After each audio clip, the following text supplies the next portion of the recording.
Welcome home, Sid. Walkways need patching up. Give me 50 good boards, 8 spare inch.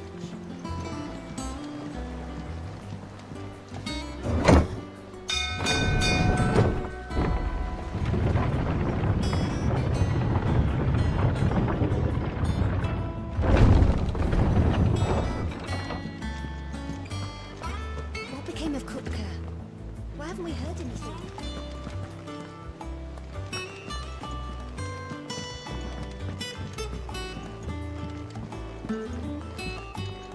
We're seeing troops amassing at every border crossing.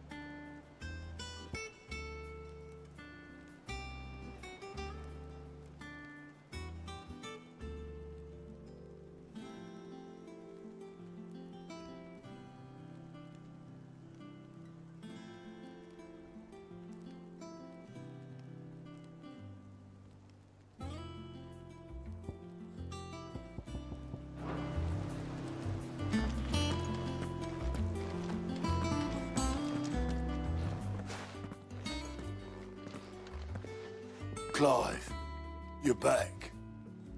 I am. And with glad tidings for once. Hugo Kupka is no more. Well, I'll be. All of our comrades who lost their lives back at Sid's place be smiling down at you right now. We had a stolus from Lubor saying Drake's fang had fallen. I expect that was your doing as well, was it? It's a long story. One for the history books, I'll bet. Welcome home, Clive. It's good to be back. You look better. I feel it. Which means I'm coming on your next little adventure. You're not leaving me behind again. Wouldn't dream of it. Otto, any word on the Royalist movements since I've been away? Shouldn't you be putting your feet up? If you really want to know, go and have a word with Vivian. Thank you. I will.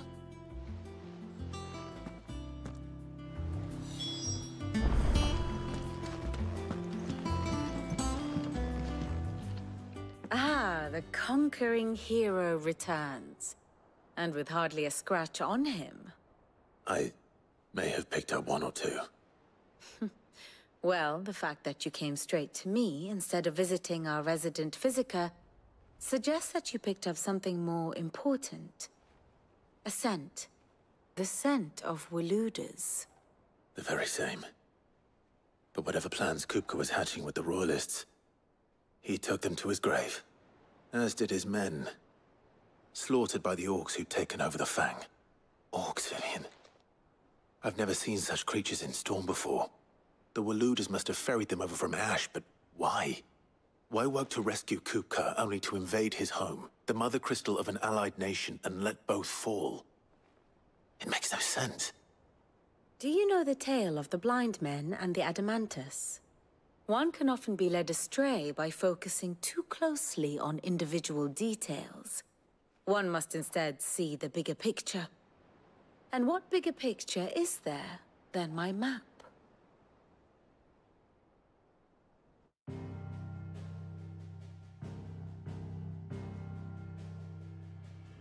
The Kingdom of Waloed claims dominion over all of Ash. It is a nation forged by the bloody conquest of Barnabas Tharm, the dominant of Odin. The Canvarian War of Independence in 849.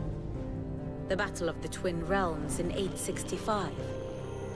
The Battle of Belinus Tor in 873. Wheresoever his armies fought, Odin was found where the fighting was fiercest. But of late, the warrior king appears to have laid his sword to rest. Battle rages for control of the crystalline dominion. Yet Tharm sends not a single ship in support of his Dhalmekian allies.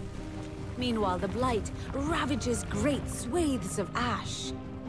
Yet warlike Waloed shows not the faintest interest in laying claim to untouched lands. So why go to the trouble of sending an army of orcs into the heart of Drake's Fang, only to make no attempt to claim the Mother Crystal for Waloed? It can hardly be for lack of men. Tharm's armies rival any in the Twins. No. We have not seen the last of the Waloed standard. Odin will ride again. It is but a question of when. And on that day, who will be trampled underfoot?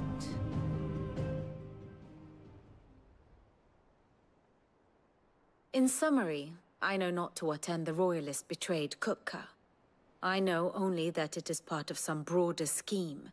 A scheme tied to the ambitions of one man. King Barnabas. But there is no need to wallow in confusion. If one is to cure a sickness, one must first identify the symptoms. And your Lord Uncle has volunteered to do just that by keeping an eye on the Royalists' movements. He's really throwing himself into this. Indeed he is. Which means all that remains for us to do is await his reports. Well, not quite all in your case. The people of the Hideaway must hear the news. Justice has been done. Hugo Kupka is dead. The wounds he left that night are still raw, especially for those who lived with Sid the longest. Tell them that those wounds might finally begin to heal. Consider it the price of today's instruction. I've never known you to be sentimental. What can I say? I am only human. And we are, all of us, sentimental animals at heart. I suppose we are. Very well. I'll go and spread the word.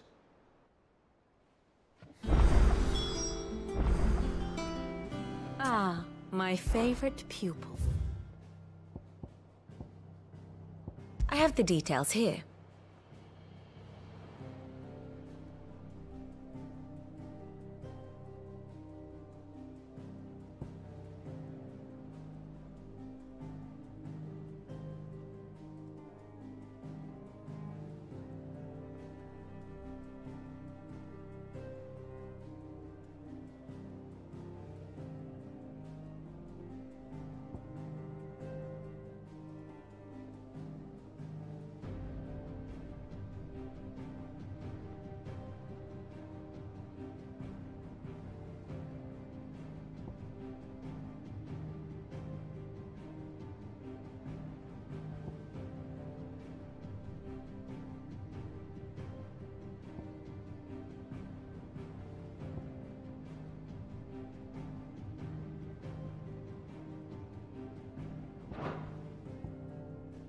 The state of the realm is ever-changing, Clive.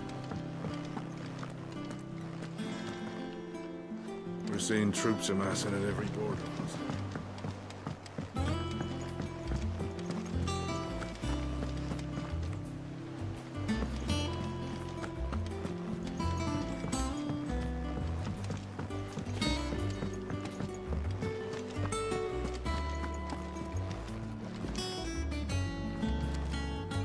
Well, someone looks pleased with himself.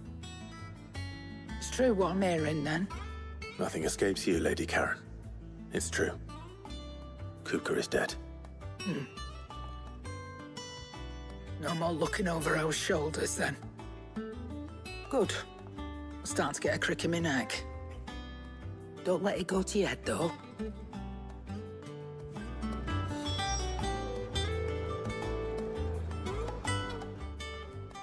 And what can I do for you?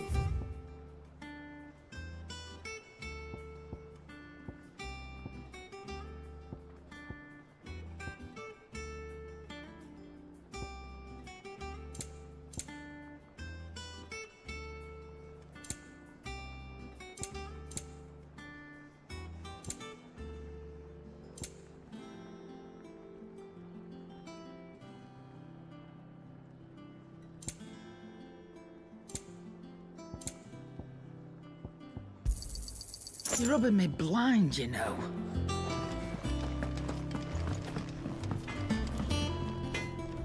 Blackthorn, do you have a moment? What is it? I'm busy. I wanted to tell you that Hugo Kupka is dead.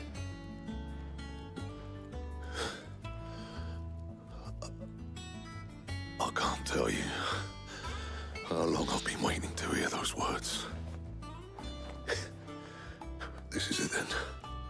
A new beginning under a new Sid. I'll try to live up to the name.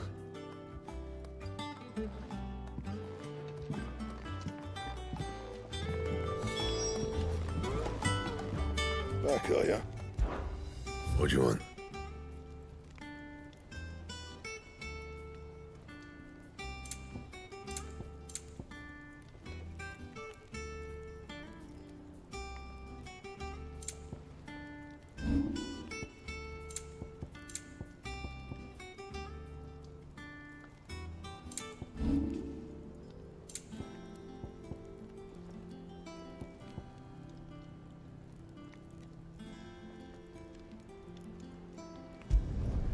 Should last you a good while.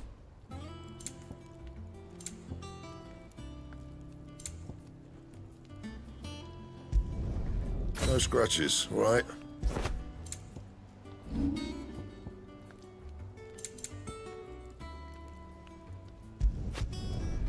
My best work, but it'll do.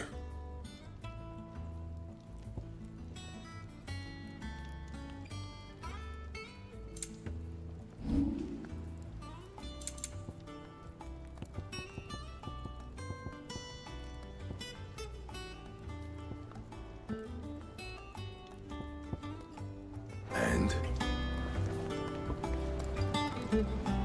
What do you need?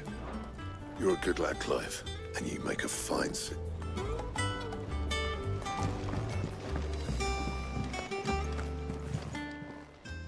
Is it business or pleasure?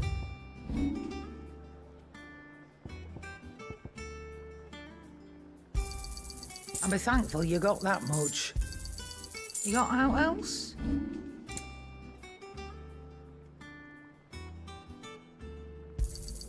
I'll be thankful you got that much. You got out else? I'll be thankful you got that much. You got out else? I reckon I can find a buyer. I'll be thankful you got that much.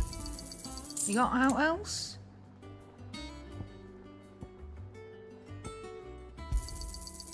I reckon I can find a buyer. You got out else?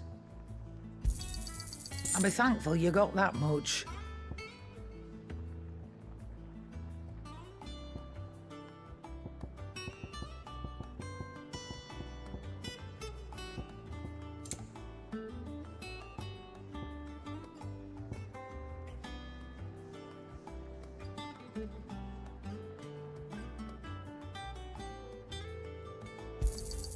You got out else?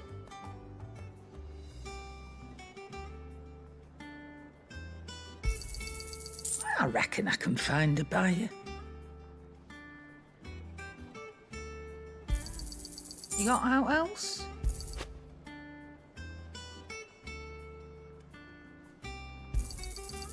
I reckon I can find a buyer. You got out else? Come again. Or don't. I'm not much bothered either way.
nobleman who visited.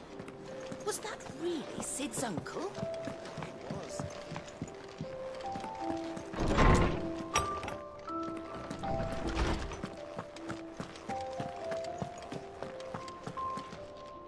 Ah, Clive. Have you come seeking the gift of knowledge? No.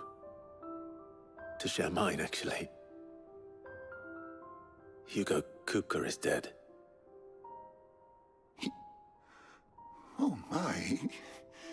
Can it really be true? Look, he's crying. He is. The big baby. And with good reason, children. These are tears of joy. We must offer up a prayer to your parents that the heavens might weep with us.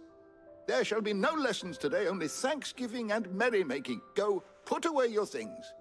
All right. Brilliant.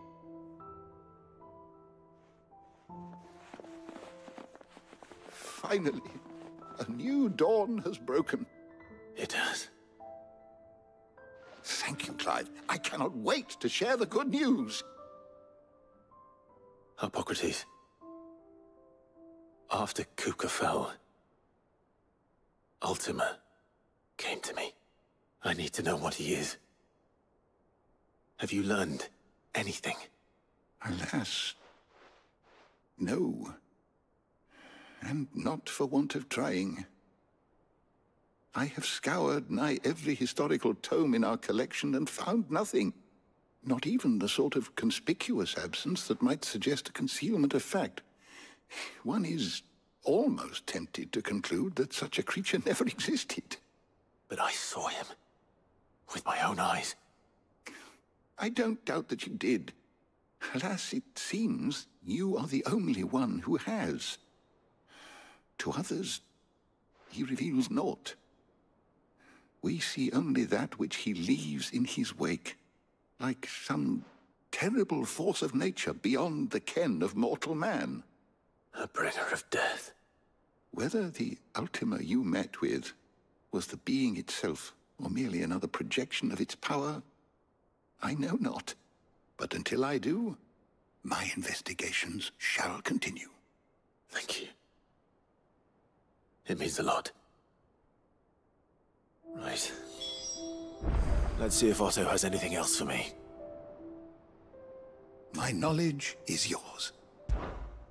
I have a few new notes that might interest you.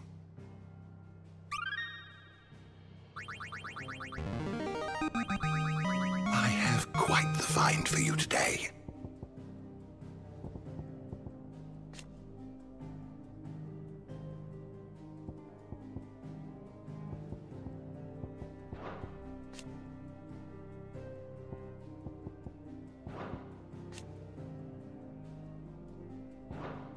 You wish to study the tomes?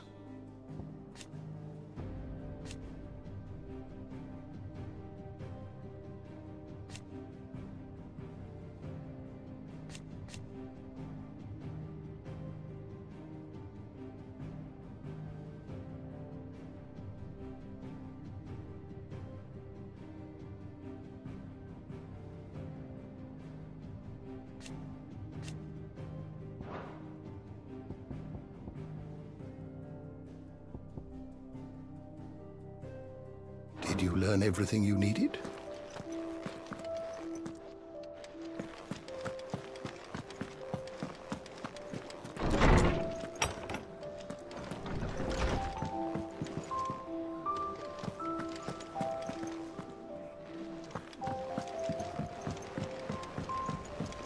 I'm telling you, it's true. I heard it from Otto's own lips. Hugo Kupka is dead.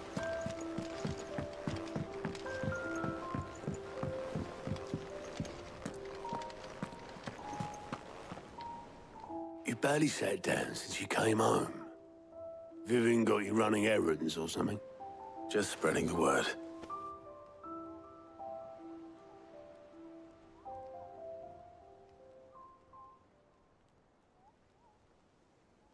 So, the Professor's got a soft side, has she? I'd never have guessed. No. She was right, though. Everyone was glad to hear the news. Ah, but you ain't told everyone. I can think of plenty of friends back at the old hideaway who'd sleep more peacefully for knowing. Not least of all Sid. You should tell him. You're right. I should. And I will. Well, when you do, be sure to take Mid with you. She's been going at it hammer and tongs down at that workshop of hers, trying to do her father proud. I can't remember the last time she visited the old sod's grave. Very well. I'll suggest it.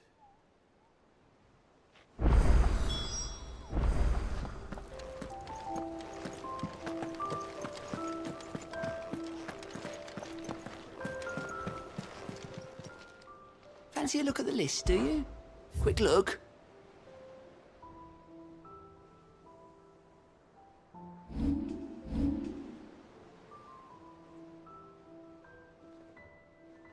Always something in there.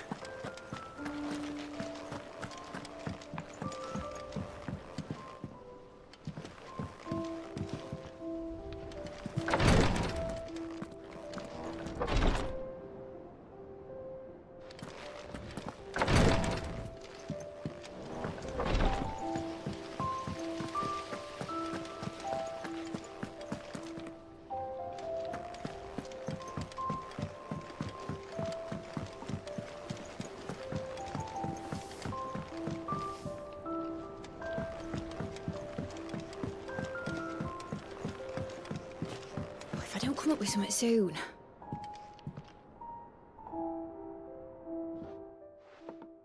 All right, Clive? What do you want? I'm going to visit Sid, and I thought you might like to come with me. Sorry, I'm too busy for all that right now. I've got to get this thermal displacement stack sorted. Thermal... displacement stack. Here. And this is for... Only the fastest, finest ship the world has ever seen. The Enterprise. Me and my dad designed it together. Where other vessels rely on the fickle winds to drive them through the water, ours is fitted with mithril engines. And those things have got more push than a behemoth in a bad mood, and more heat than all the hells put together. Which is where the stack comes in. I may have already talked some tight-lipped shipwrights into putting the hull together for me in a little dockyard in Canva. But the stack's a bit more involved, so I'm building it here. Thing is, it's so involved that I'm running behind and it's starting to hold things up over at the shipyard. I'll come and see my dad, though, when I'm done. Whenever that is. Is there anything I can do to help? Good old Clive. I were hoping you'd say that. First things first, I need some parts meching.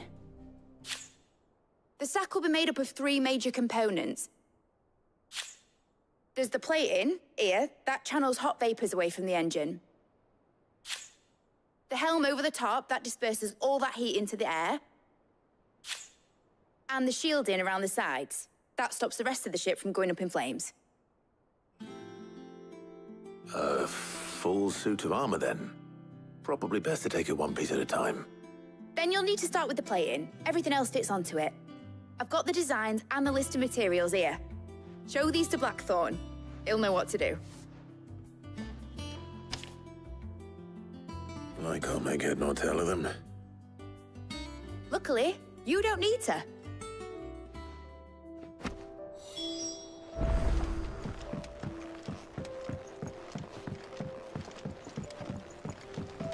I think Mid might need some help.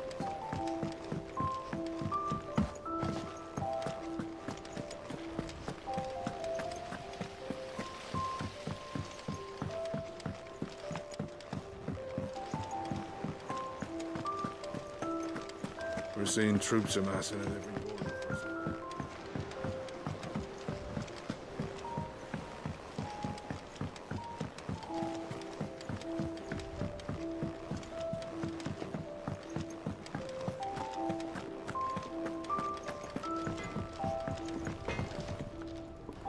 Blackthorn, can I ask a favor? Out with it. It's for Mid. This my last chance to say I'm otherwise engaged. Spare myself the arseache. Go on then. What is it this time? She said you would know. Here.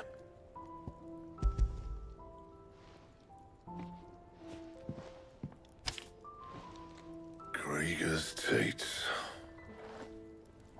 Well, I don't know what the hell you'd want this for, but I can make it. Won't be easy, though. And I'll need help. Get Gabonotto in here, will you? All right.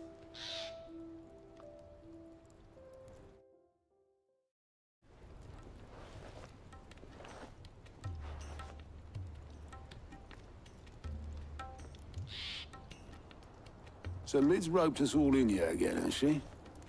Typical. Still, if that's what it takes to get her to visit Sid's grave, I'll do what I can. And, what is it we need to do, exactly? Take a look at this. It's this plating. The usual sword grade steel won't work. We need something that can get very hot, very fast, and still keep its shape. That means an alloy. Something that won't break or buckle at the temperatures she's talking about. Which is where you lot come in. I need materials, and I've got my work cut out already. You'll have to fetch them. Now, there's a special kind of sand I'm after that you can only find out in the Velcroy. Stardust, they call it. As for the rest of the stuff, my usual supply should have it in stock. It just needs buying and bringing back here.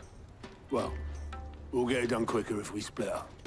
One of us should probably give you an hand collecting the sand. And the other can go and get the rest from this supplier. Right then. Well, make your minds up who's going where, and we can get this over with.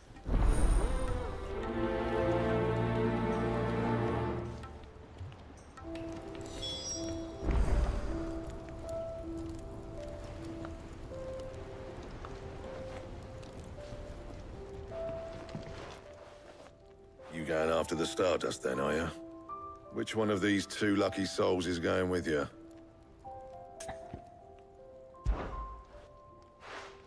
Otto, you're with me. All right, then. Where do we find this Stardust, and how will we know it when we see it? There's a river that runs through the southern reaches of the Velcroy. It's the black sand that washes up on its banks that you're after. And I'm guessing you'll be needing sack loads of the stuff.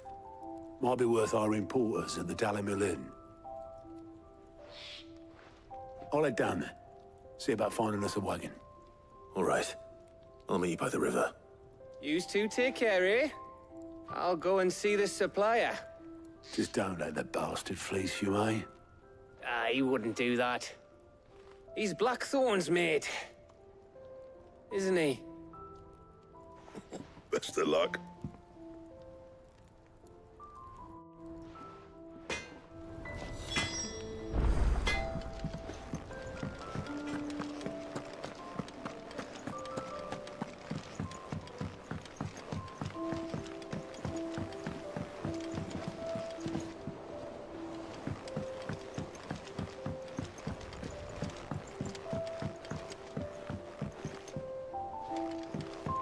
We're seeing troops amassing at every border crossing. Well, no surprises there.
How are you doing? Quick look.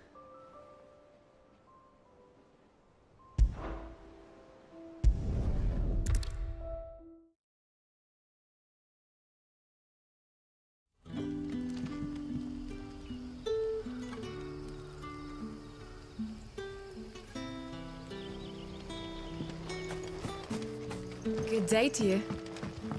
Sid.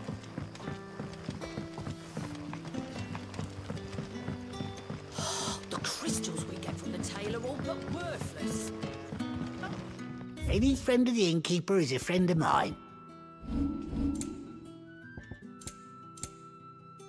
You're always welcome here in Lostwing. We haven't much, but you're free to look.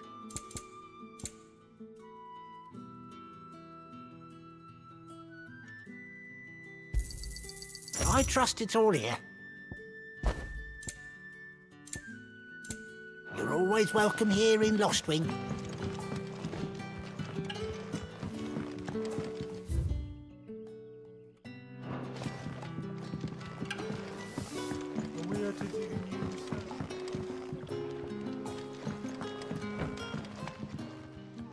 Ah, Clive.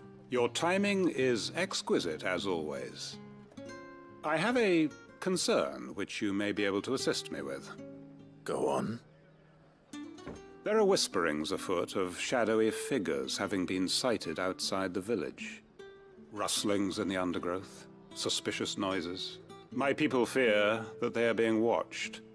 It may be no more than a surfeit of nerves, understandable in the current climate, or it may be the prelude to something altogether more dangerous.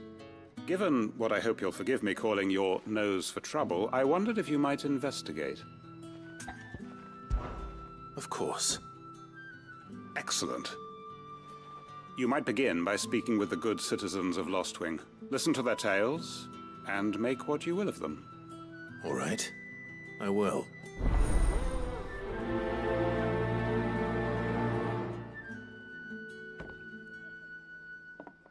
Hello, Sid.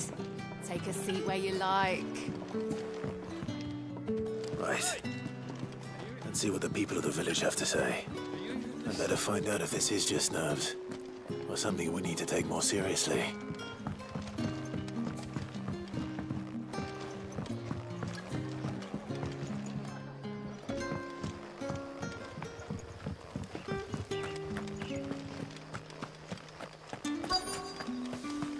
Word is, the Black Shields took a hiding in the hands of some bear. Excuse me. Quentin mentioned strange figures having been sighted near the village. Have you seen anything? Nah, not me, Gov. I heard the rumours, though. I'm here most days, right next to the gate, and I ain't seen nothing out of the ordinary. Don't worry. Any shady characters try and slip into town this way, and I'll soon come running. And shouting, most likely. All right. Thank you.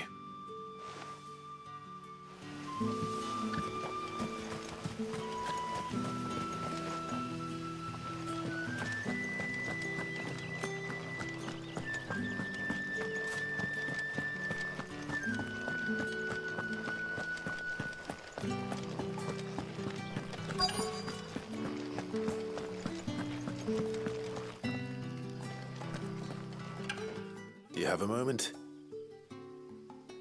There's talk of suspicious figures in the woods. Have you seen anything out of the ordinary? No, but I've heard something. Sound of scraping metal, like someone sharpening a sword. Where was this? In Lorbert's Pass. Was out foraging for herbs when I heard it, screeching out from between the trees. Ran back here as quick as my legs would carry me, and I ain't been back since. I see. I'll look into it. Thank you. Seems Lorbert's Pass is our best bet then. What do you say, Torgal? Shall we go and investigate?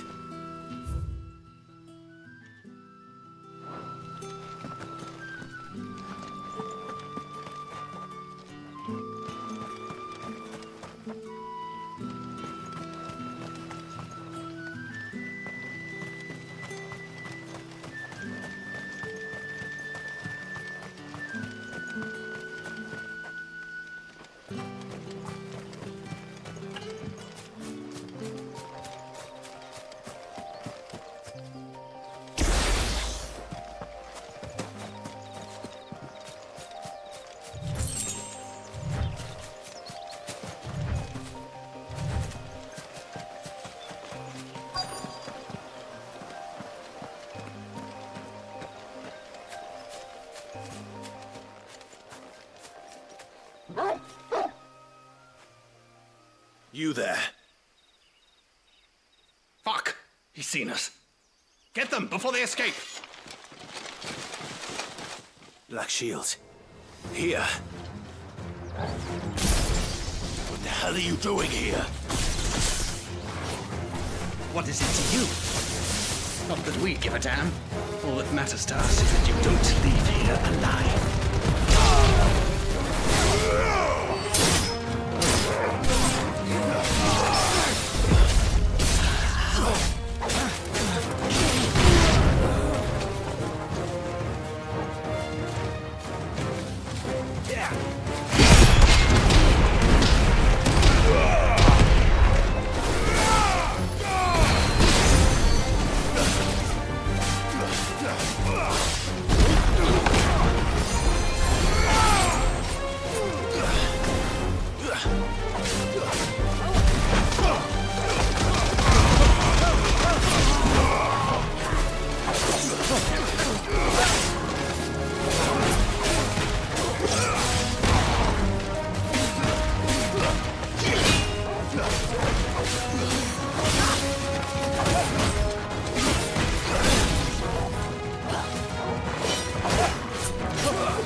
Why were they here?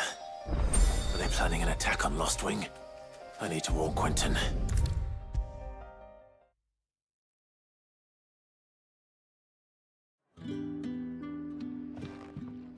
Clive, how goes the hunt for our sinister figures? I found some Black Shields hiding near Lorbert's Pass. They're gone now. Black Shields. The Empress's former bloodhounds. Though they serve another master now. One who means to root out and destroy both me and those I care for. And it would appear the pack has finally caught the scent of its prey. Damn it all. I had hoped I would have more time than this. More time to prepare. But if we are cornered, we have no choice but to bite back. And bite back we shall. I'm sorry. You're going to need to explain. Who did the Black Shield serve now? And why would that person want you dead? Because I want him dead. Who? The former Lord Chief Justice of Sanbreque. All that I have built here is for him. I don't understand. Why him? Why Lost Wing? I suppose it is better that you know the truth. I was a member of the judiciary once. So sickened was I by the injustice of this world, I swore to fight it. And fight it I did, in my own small way. I saw more than a few corrupt officials condemned to the very cells into which they had thrown blameless innocents. Men to whom the law was but a scourge to turn against the powerless. And throughout, it was the Lord Chief Justice who backed me, who was my one true ally in the quest to see justice done. So what changed? I discovered that he hunted bearers for sport. I was a fool to think he shared my hatred of venality and vice. His support for me was no more than a facade, a means of ridding himself of his rivals, a mask to hide the rot beneath. I filed suit against him immediately. His response, however, was rather more visceral. He had my entire family slaughtered, and he faced no punishment whatsoever. I lost everything. My loved ones, my livelihood, my position, the faith I had once held that any modicum of justice might be achieved through the courts. So I set about enacting my own. I tracked down every soul who served him, and slit their throats myself. But the man himself proved an altogether more difficult target. With money and power come protection. And so I saw that I would need an army of my own. I came here to Lostwing and began recruiting like-minded individuals. And everyone here knows this is why you do what you do. Of course. They too have lost loved ones to the bearer hunts. Seen faultless friends sent to the gallows to spare the guilty. All under the watchful eye of the Lord Chief Justice. Our wounds are the same. And our cause is the same. We are comrades, and our revenge is already in motion. We know where he hides, how numerous and well-trained his guard. What we did not know until now, however, was that his plans may already be in motion too. Quentin. Our time is short. He may move against us at any moment, unless we move against him first. My friends and comrades, it begins. Make ready for war.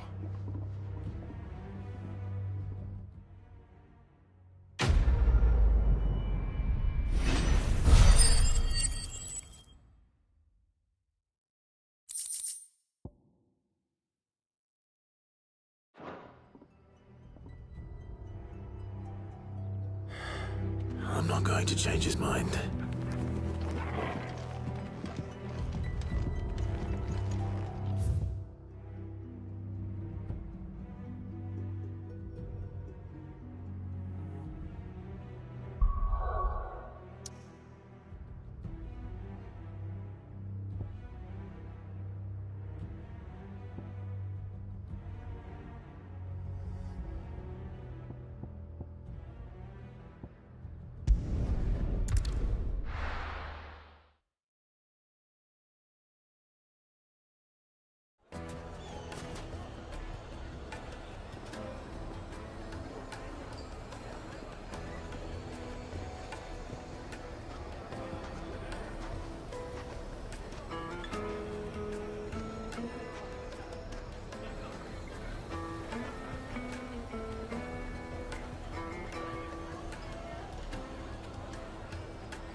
Take a sniff, good sir.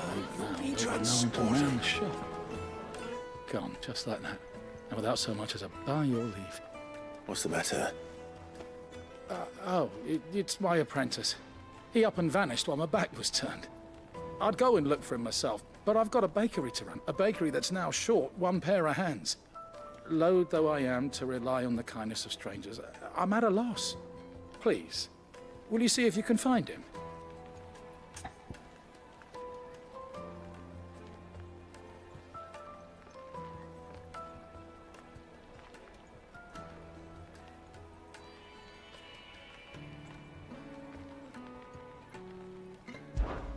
I'll see what I can do. Do you know where he might have gone?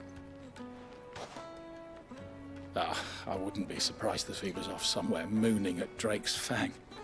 He used to work there, you see. Poor fool left his heart in its hollow. All right. Then that's where I'll start.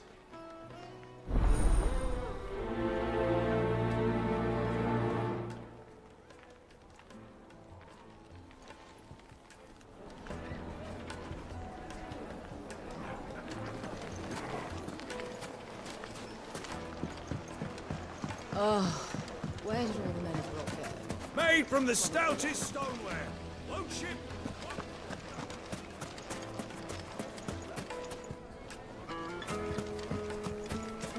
Did the constables test you properly before they gave you that brand? Wish that I could file suit against them. I can only hope to recoup my losses. I have crystals enough to last me till then. 1,000 gil for a measly bunch of Gazal greens.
Just look at the plates and pots! Oh, where did all the men of war go? Probably ran out. Yes, they're quite The finest fabrics, fresh from the capital.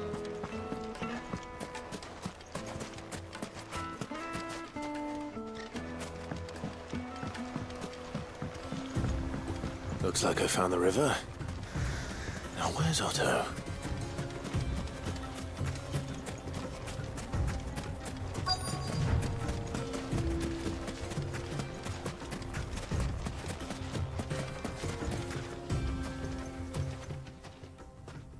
Otto, sorry I'm late.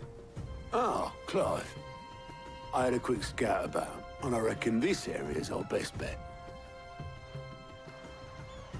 Seems Blackthorn's the only one who thinks smithing with his Stardust stuff's a good idea. It's just lying here, waiting for any old fool to fill his boots. But unlike any old fool, you thought to bring a wagon. Well spotted. Now get filling.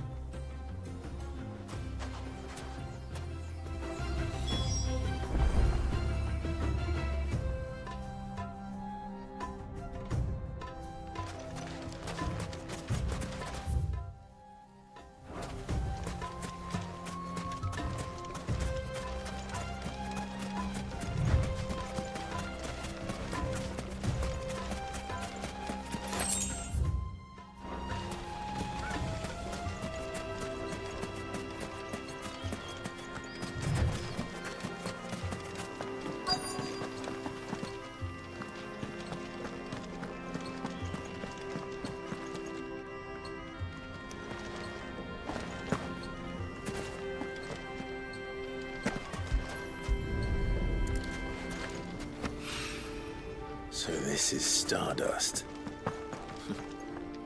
It just looks like black sand to me.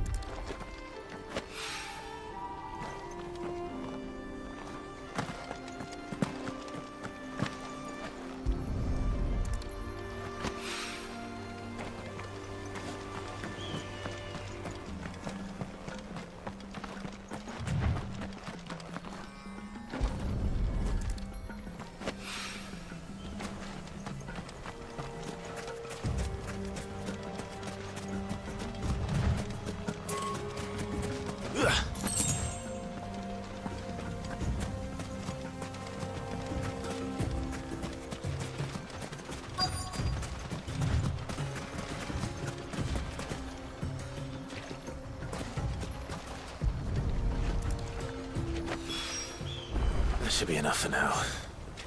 Let's see how Otto's getting on.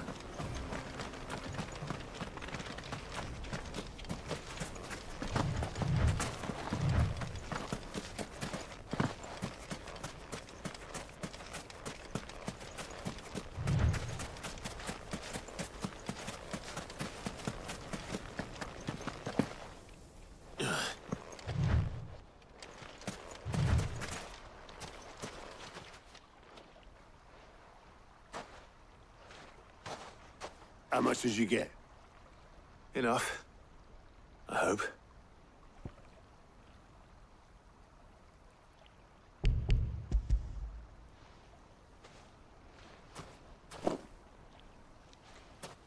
More than me. Put it all together and I can't see Blackthorn complaining. Much. Here, Clive. Do you fancy a walk?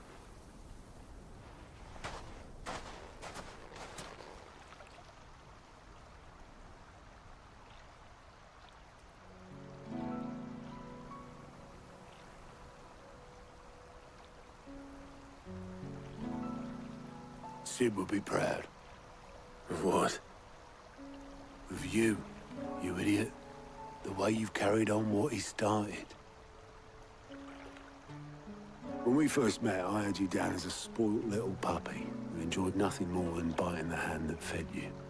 But 5 years on, you're the one doing the feeding. So thanks for proving me wrong. You weren't wrong. But I changed. Thanks to Sid. And thanks to you. When I suggested taking on his name, you were the first to back me. And if you hadn't, no one else would have. I couldn't have done any of this without you, Otto. Don't give over. You're making me blush. All I did was choose hope over despair. I gave you a chance, yes, but you're the one who took it. You took a rabble of homeless, hopeless outcasts and put them back on their feet. Gave them something worth fighting for, just like the old Sid did.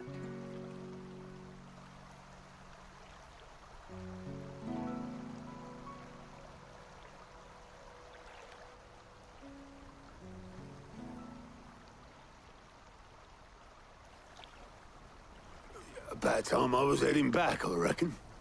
All this scrabbling about in the sand's taken its toll on the old pins. I'll see you back at the hideaway then.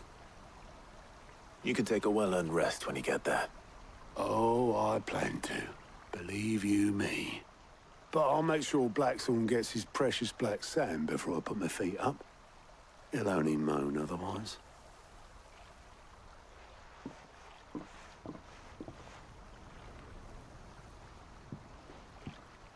Right. Ready to go home, boy?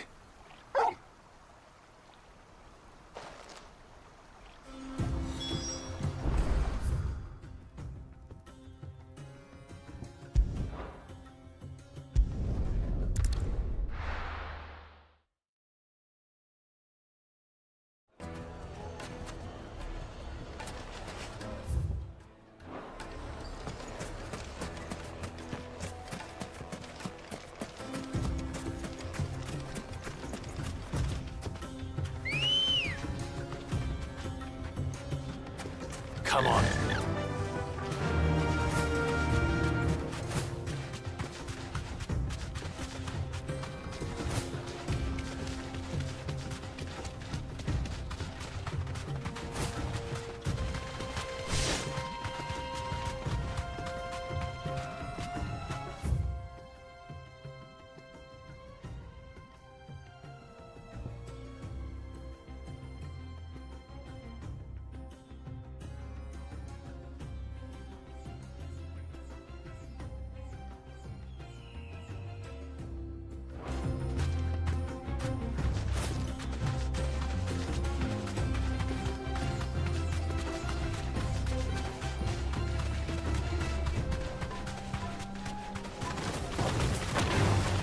Time to fight.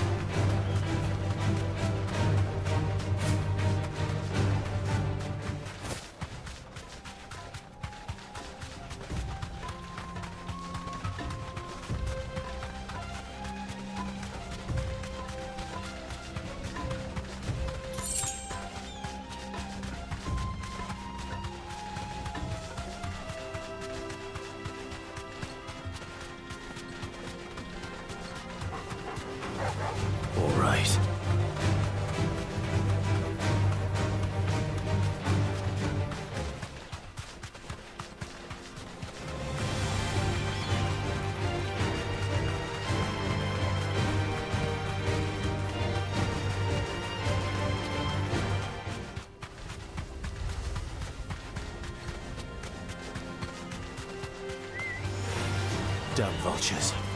Preying on the trade caravans. You've picked the wrong target.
Back to the stables, girl.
can walk from here.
Come on. Yeah!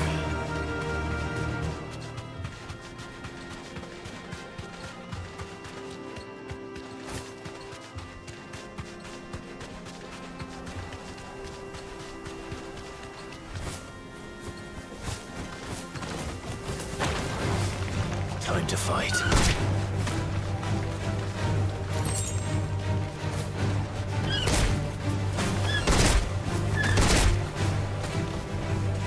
Thanks, Gal.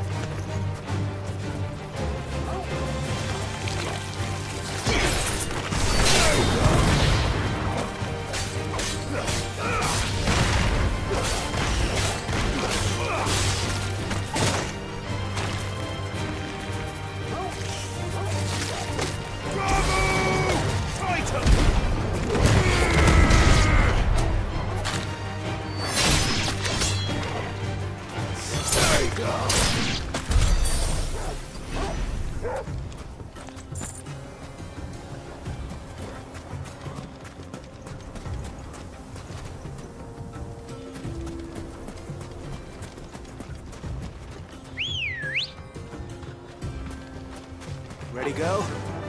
Fly, Ambrosia.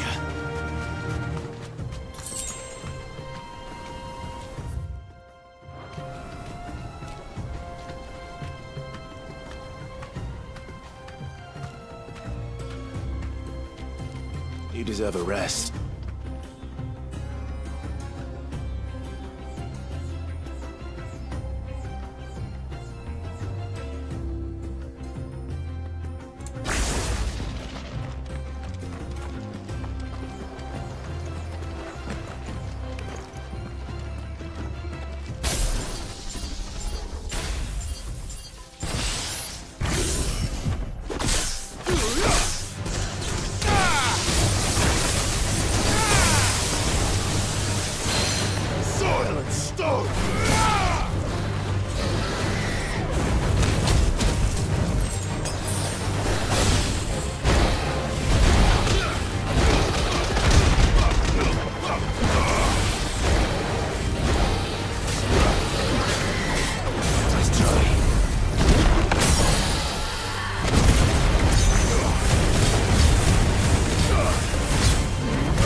Let's go.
well, Clive.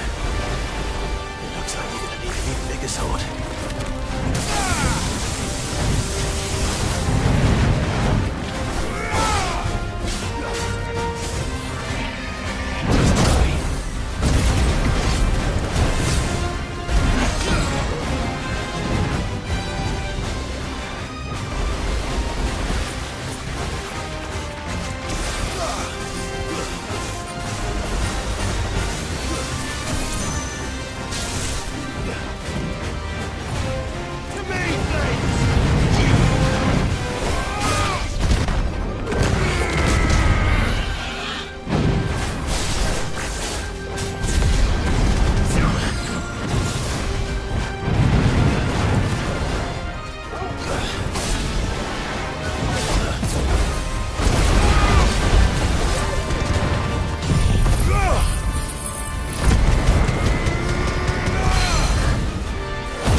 Farewell.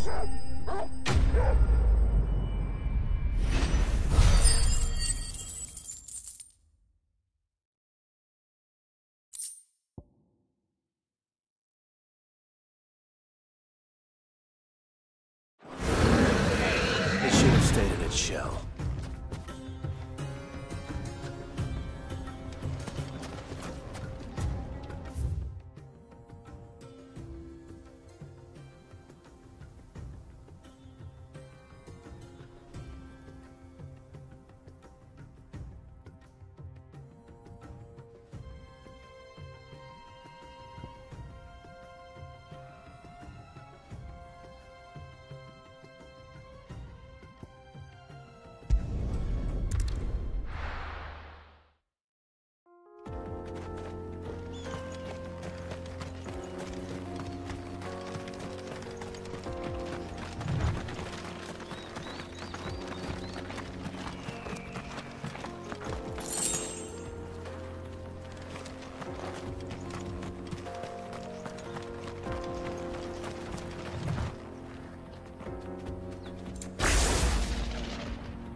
Blade yet hungers, so do I. Come, let us feast on your flesh. Your feasting days are over. You're afraid?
over.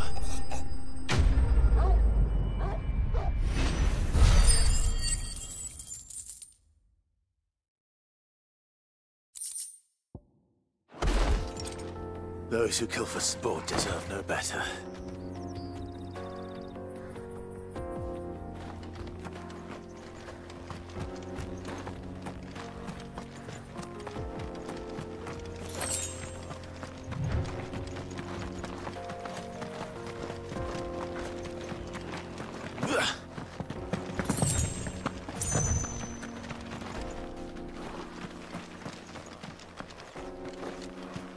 mountain of a monster, twice as tall as Titan himself, cracked the fang open like it was a sparrow's egg.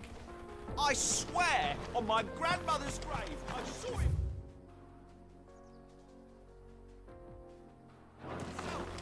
Another crystal. Lines. So cool.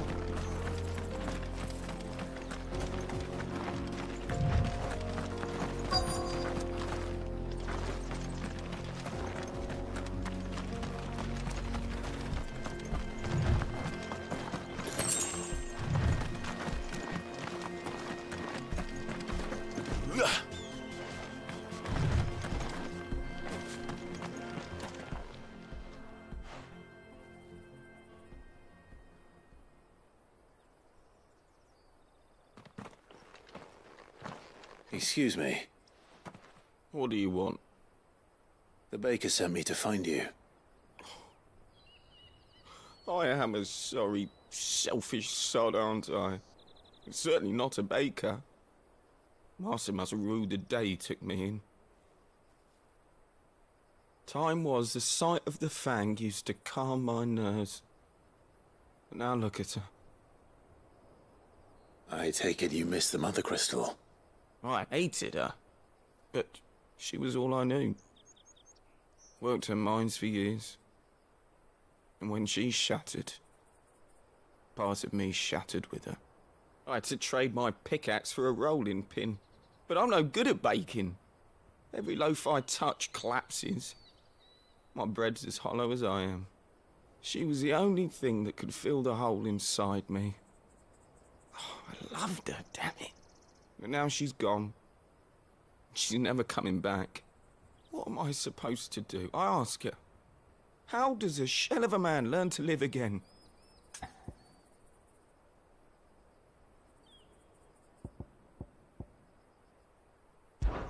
Perhaps you could express yourself in your work. If you miss the fang, maybe you could recapture it somehow. Recapture it? I'm a baker, not a... You know, you might just be right. What a fool I've been! I have to get back to the bakery right away. Thank you. Thank you, my friend. You've opened my eyes. Wait.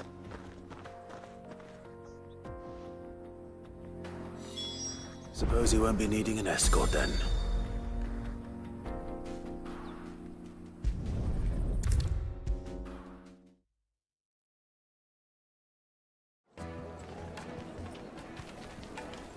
Ah, there you are.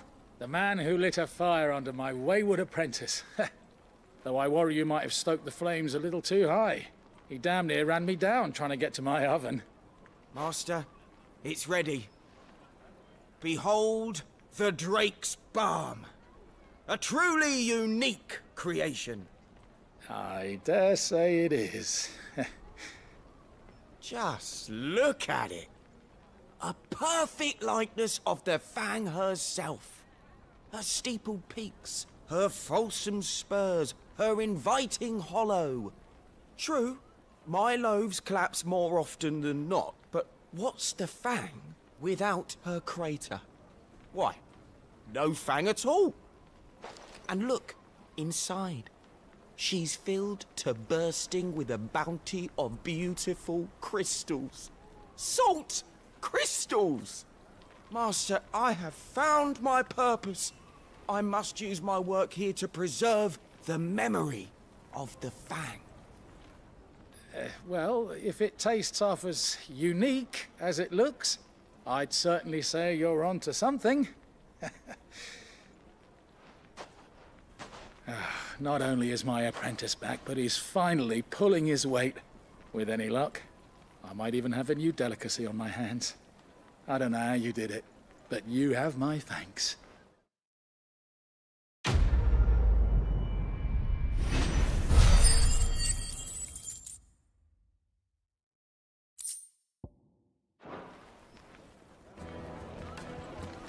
Now, Dusan, I know you're keen, but do you have to use them? Good salt. Leave some for the rest rest of us? Sorry, Master. Oh, where did all the men of rock go? Made from the stoutest stoneware.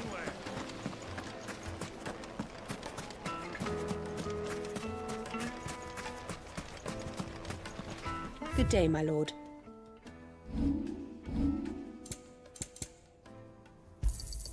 An excellent choice. My thanks. Here you are.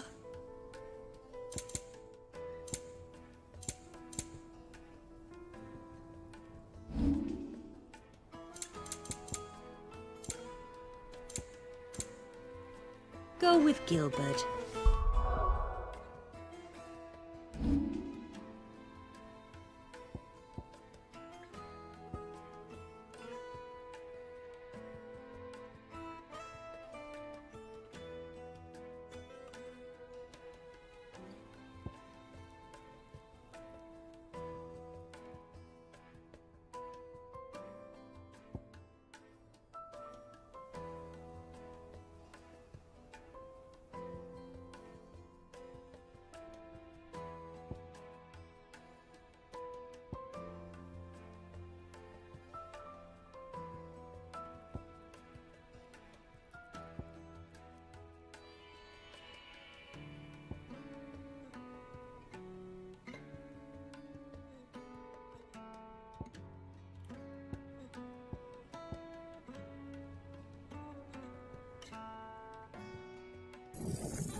Seems this one has a little more life left in it. All right then.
Back to sleep with you.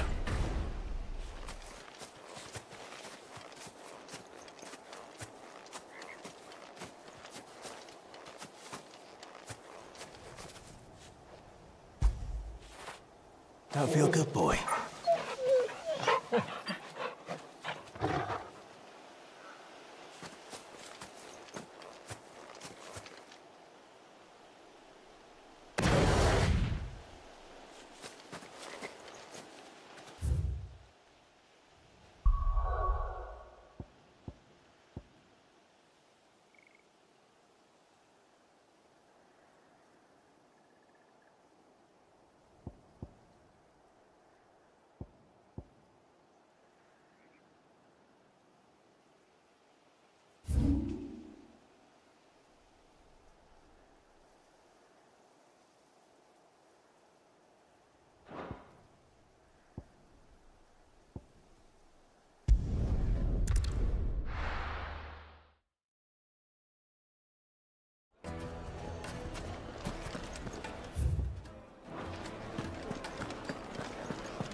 Take a sniff, Now, good sir. Dusan, I know you're keen. Oh, where did all the men of rock go? Made from the stoutest stoneware.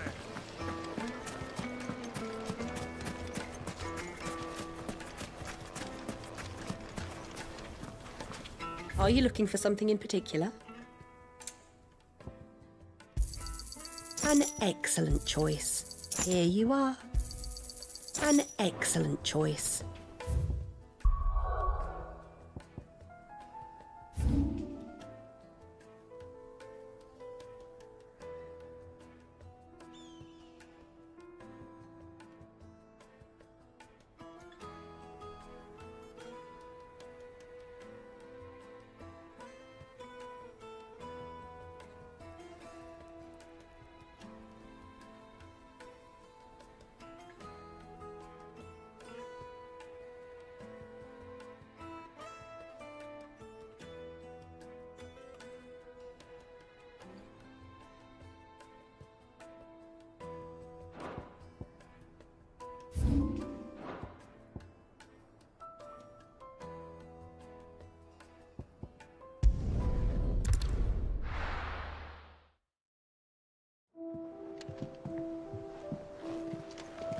Let's hope this is all Blackthorn needs.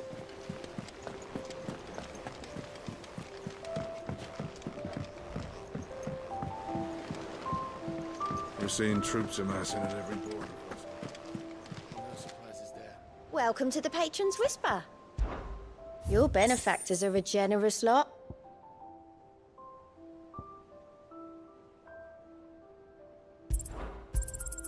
All yours.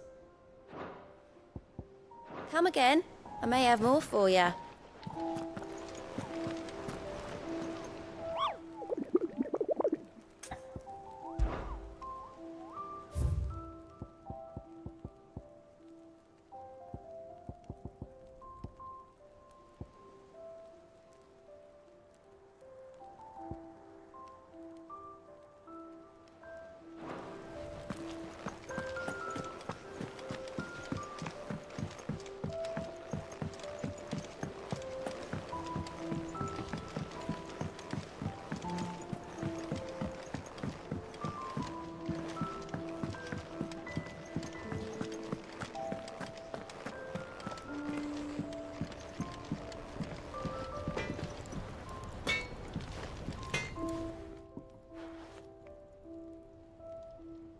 Blackthorn, got everything you need? Yeah. Yeah, I do. Cheers for the stardust. Should be enough to be getting on with. Nice to get out and about for once. Let's do it again sometime, eh? I'll make a start on putting this thermal plating together then. It will take some time, mind. So if you've got other things to be getting on with, I could do without you breathing down my neck. Thank you, Blackthorn. I'll let Mid know construction's underway.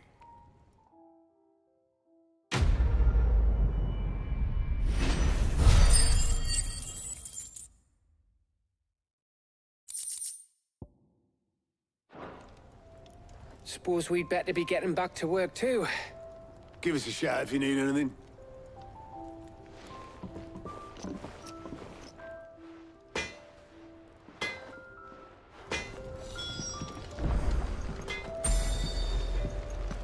Crack the crystal too. If I don't come up with something soon. You'll be pleased to hear that Blackthorn's started work on the plating. Excellent. 1 down, 2 to go. So, what's next? The helm, of course. For this, we'll be repurposing fallen scrap. Salvage from the ruins? I thought that material was all but impossible to work. Ah, but we don't have to. I'm sorry. Just so happens there's one particular ruin that's broken into exactly the right shape and size pieces for what we need. What's the name back there? I'll give you all details. What's her name? Right.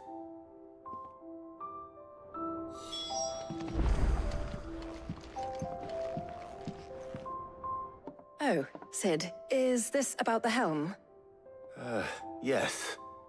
Mid said I should speak with you. I'll show you the plans then. Here you see the mithril engine, in which mithril is burned to generate heat. That heat is then harnessed to produce motive force. Excess heat is dealt with by means of the thermal displacement stack, which disperses it into the surrounding air. Now, were we to rely on thermal plating alone to achieve this effect, the rate of excess heat buildup would far exceed the displacement coefficient of the plating. In other words, the reactor would overheat and eventually explode. This is where the helm comes in. It connects to the plating, you see, and serves as a sort of thermal sink to absorb all that excess energy. Our experiments have shown that fallen ceramics are remarkably thermophilic. They can withstand and absorb levels of heat far above anything we are able to make today. And not only that, they're also waterproof and immune to rust, making them the perfect material for our protective hood. Why, if sea or rainwater were to enter the reactor proper, it would vaporize instantly. The forces produced would tear the ship from stern to... You can stop there. I understand. Mid said we might be able to use parts of a fallen ruin. Where would I find it? Ah, yes. It's in Lorbert's Pass, near Lostwing. The thing is, well, I probably should have arranged to have the pieces we need brought here sooner. You see, a certain unwanted visitor has taken up residence there. It's no longer a matter of just walking in and taking them. It's, going to be considerably more dangerous than that. I see. Then I suppose I'd better deal with this unwanted visitor for you. Would that help? Oh, very much. Thank you, Sid. I'll gather my team and head there right away. We'll meet you outside the ruins.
mid might need some help.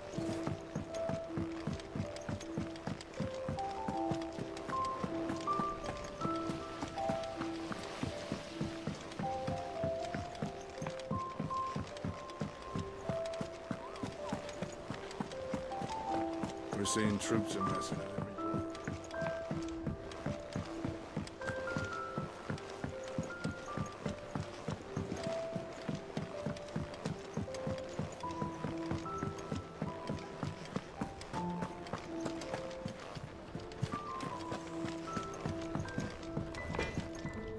Back, are ya? So, what'll it be?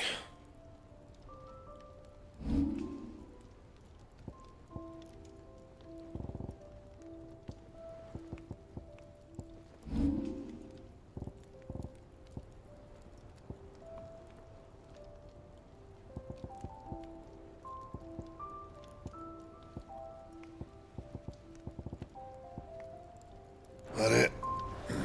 Fine.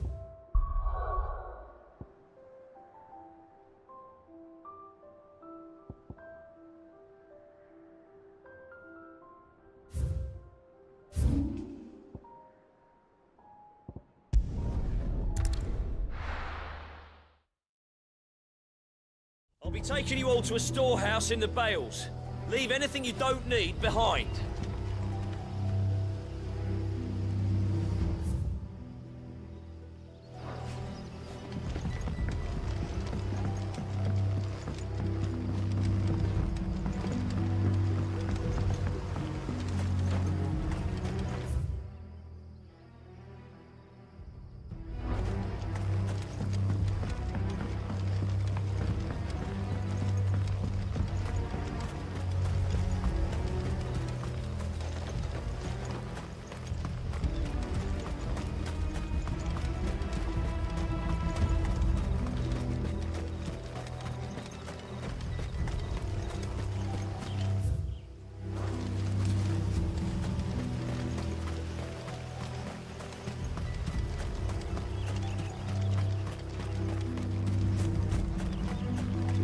If you're ready, we leave at once.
Oh, there you are, Sid. Thanks so much for coming. The, ruins are just over there, as is the creature I told you about, I'd imagine. Would you mind? Of course. I'll be right back.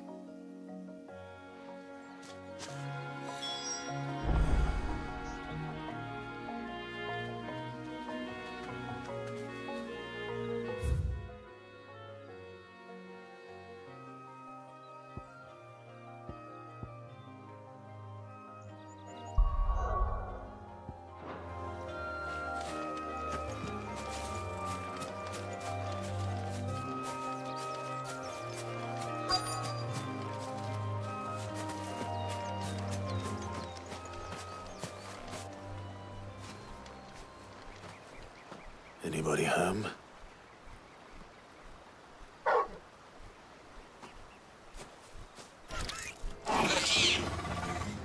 This must be our unwanted visitor. Time to go.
The things I do for you, Mid. Sid! Oh, thank goodness you're safe. You shouldn't have any trouble now. Indeed. Well, don't let us keep you. We'll, see that everything is transported safely back to the hideaway. All right. I'll let Mid know you're on your way.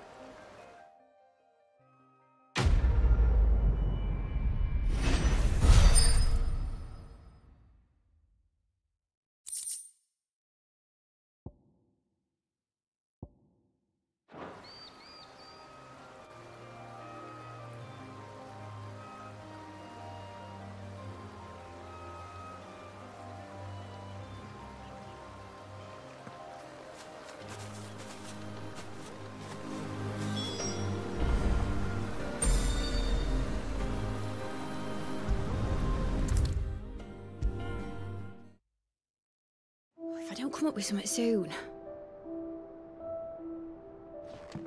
Mid. Helena has recovered the material for the helm. She'll be along shortly. Excellent. Another job well done. And just one remaining. Right. Right, the shielding. This one's a bit of a bugger. How so? The plating's enough to stop the engines going pop, but those things will still be spitting out enough fire to set the rest of the ship ablaze. Which is why you need proper shielding. A prison for the dragon's breath that's blazing away inside. I thought a triple thick layer of tempered steel might do it. Or more of the stuff that the Fallen use, but they'd both be too heavy. The helm and the plating are bulky enough as it is. Add any more weight and the whole ship would be at the bottom of the briny before we'd even started. I need something light. But I've racked my brains and I just can't think what would do it. Well, if I were in need of obscure knowledge, I know whose counsel I would seek. Harpocrates. Tomes? Yeah, well, I'd thought of that, obviously. I've got all the details written down here. Can you take this to him, see what he makes of it? Right away.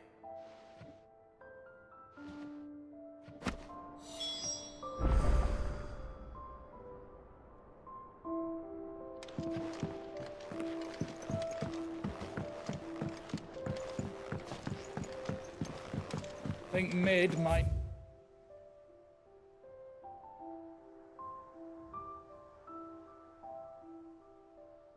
need some help tidying up. Editors started reading books that don't have any pictures in.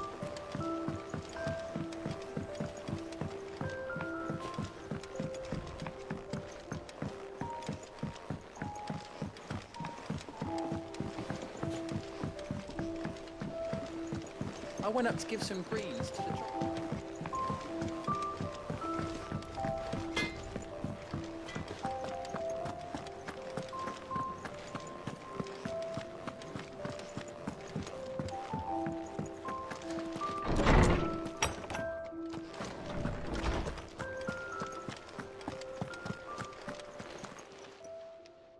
Harpocrates, do you have a moment?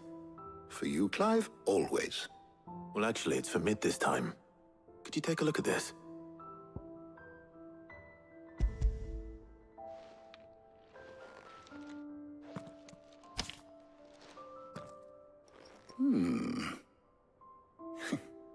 Shielding for a mithril engine? Whatever will that girl think of next? And what are these notes around the edges? She has some specific requirements for the materials. The shielding needs to be able to resist extreme heat on the inside, and yet remain cool enough on the outside not to set the ship alight, while also being light enough not to sink it. As you can imagine, she's struggling to find anything that meets her needs. I see. I wondered if you might know of a solution, or if you might be able to search the records for one. Perhaps it is not a different material she requires, but a different approach. What do you mean? Consider the lake we have made our home. Its blighted waters eat away far more quickly than fresh water or even brine, at timber and steel alike. And yet, we have made a home here from those very materials nonetheless. We have. But Bardolph must varnish every board twice over to keep it from rotting. And Obelisk complains that without a constant supply of pitch. I see. Early Gregorian histories speak of a preparation known as moon dew. It is said to be able to resist even the most ferocious flames. Before the dragoons tamed the worms and wyverns of the realm, nobles would daub their castle walls with it in order to guard against dragonfire. So if we could recreate it... It might be applied to some material or other in order to provide the protection Mid requires. As to how best to apply it and to what material, perhaps Bardolph and Obelisk might be of assistance. I shall speak to them and see what wisdom they might have to offer. If you would be so kind as to procure the necessary ingredients, I shall discuss the specifics of how it might be most effectively put to use with our two friends. The knowledge of the past may yet prove useful to we of the modern era. Thank you, Hippocrates. And since you're asking others to help you, perhaps I should too.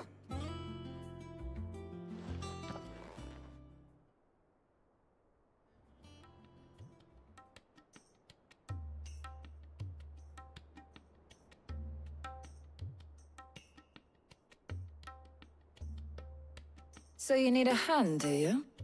We do. I'll be heading to market for the ingredients we need. I could do with some help. And some company, too. The other can assist me in researching how best to prepare the shielding itself. Can we count on your aid? Always. Well, if Jill's game. Thank you. I am sure either of these fine young minds would prove indispensable in my research. I leave the decision as to who will go with whom in your capable hands, Clive.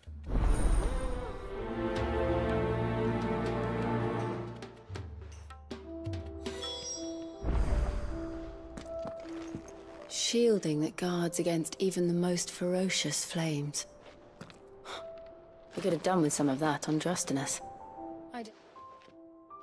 So, Clive, have you made your decision? Who will accompany you on your little excursion? Very well. So then, what do we need to find? I have taken the liberty of preparing a list. Here. White chocobo eggs. Pepio nuts. Are you sure this list is right? Everything on here seems very edible. I would have thought the ingredients would be a little more exotic. Though these items may seem mundane, they have potent effects that are rarely exploited, effects for which they were once highly prized. So much so, in fact, that they were harvested almost to extinction, hence moon dews having fallen from favor. Now, of course, they can be obtained with ease. You should be able to find everything you need at the market in Northreach.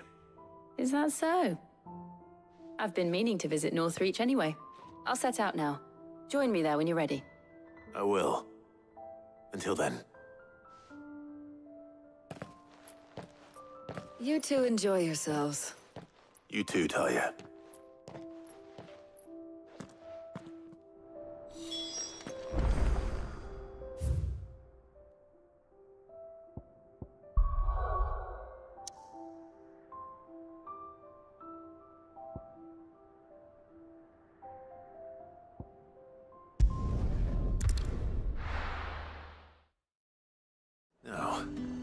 Where's Jill?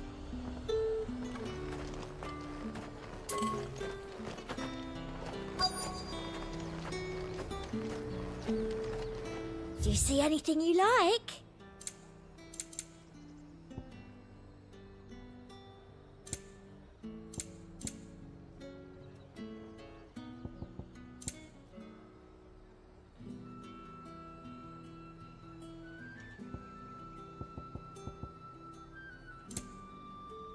I'll be here if you need me. Keep them pilchards nice and chilled. I won't have you.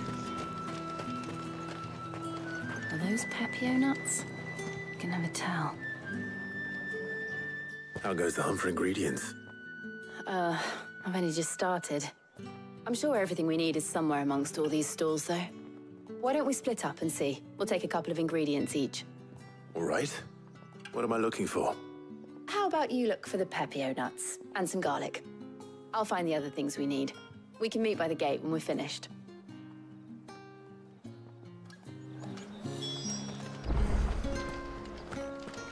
Up! You'll not find a bruised pippin in the bushel.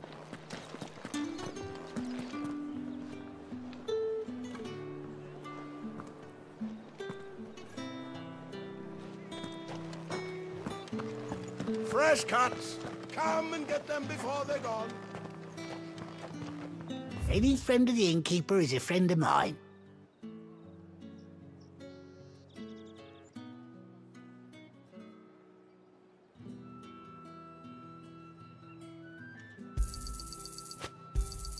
Ah, yes.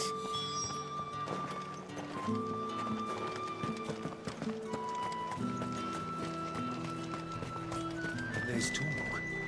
What do you want? Go on. Take it. That's everything. Let's see how Jill's getting on.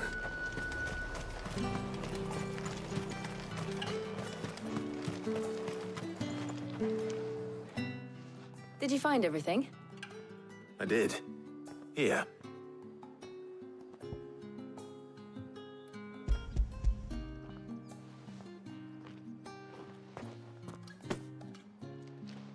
Garlic and Pepio nuts. Perfect.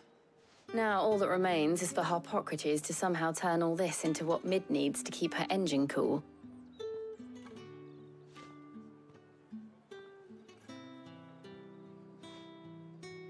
But before we head back, would you walk with me a while?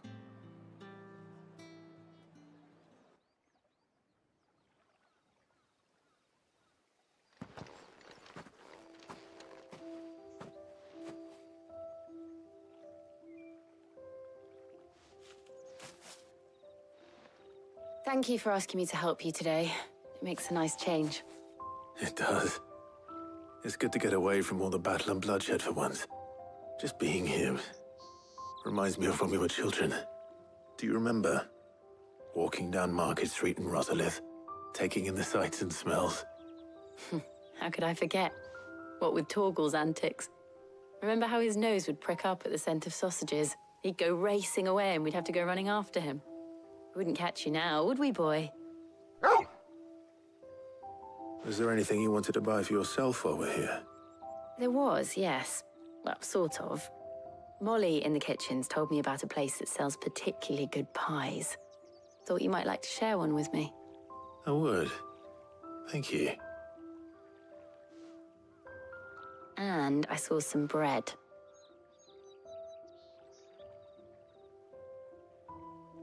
Big white cobs like the baker back in Rosalith used to make. What do you think? I thought we might get some soup to dip it in. But then I tried a slice of the butcher's dry-cured ham and it was just... oh. You all right? Sorry. It's just... you're right. I really do feel like a child again being here with you.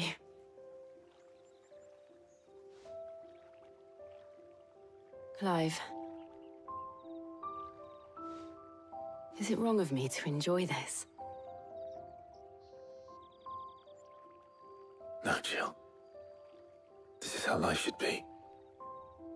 And it's how our lives will be when our work is finally done. When we can live on our own terms. I hope so. Thank you, Clive.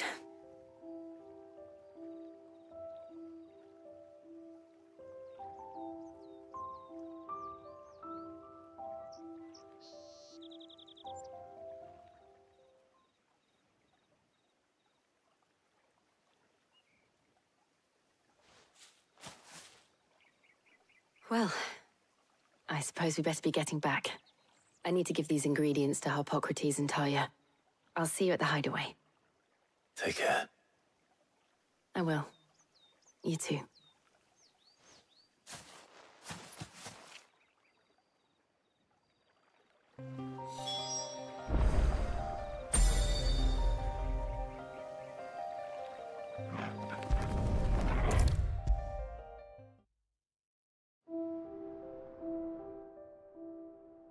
How's work on the shielding progressing, Harpocrates?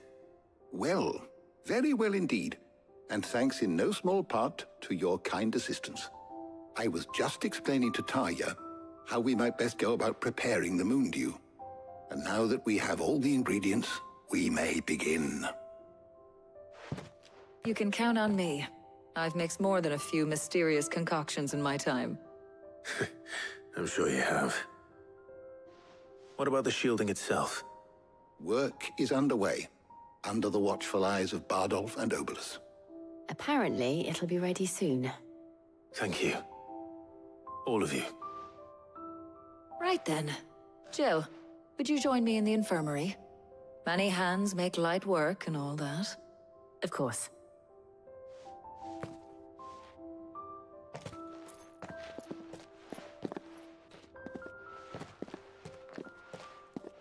Oh, and Clive, thank you. It was nice, just being with you.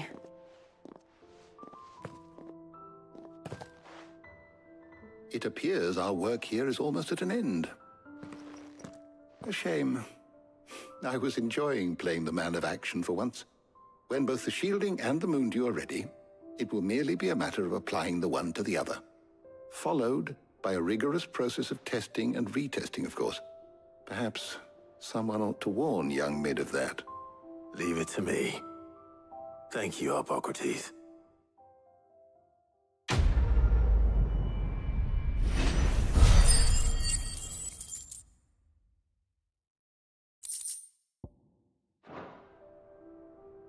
Well, I'd better go and give Mid the good news then.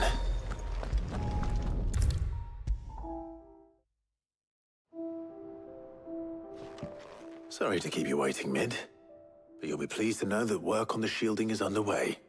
You found something for it? In a manner of speaking, Harpocrates knew of a substance that's highly resistant to heat, a coating that should provide the protection you need. He's supervising the construction and testing of the shielding as we speak. Brilliant! I knew you wouldn't let me down. Don't thank me. I'm just the errand boy.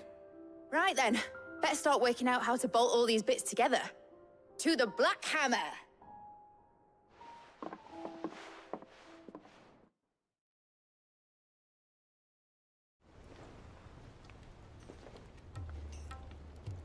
You know, when I got into the smithing game, I thought I'd be making swords and shields, not thermal bleeding didgeridoo-dahs. Displacement stacks. Same difference. Whatever you call it, I ain't putting it together in here. It's cramped enough as it is. Let's take this outside. Mid, you get all the parts lined up on the deck. I'll take care of the rest. On my way! Oh, and bring me the biggest hammer you can find. This is gonna require some precision walloping.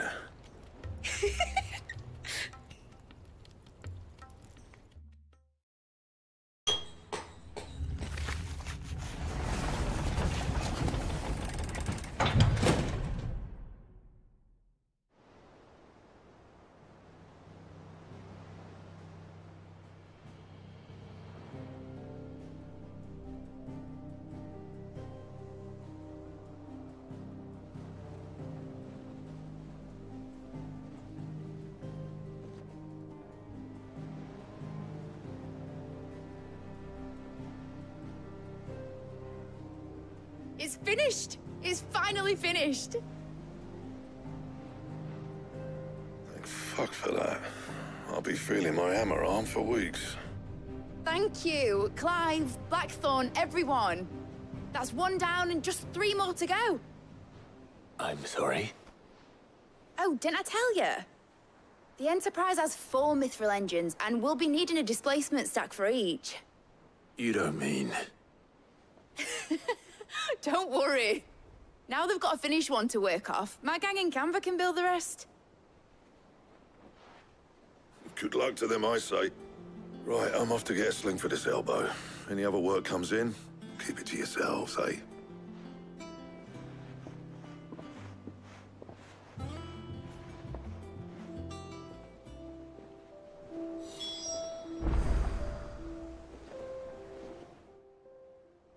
What's the matter?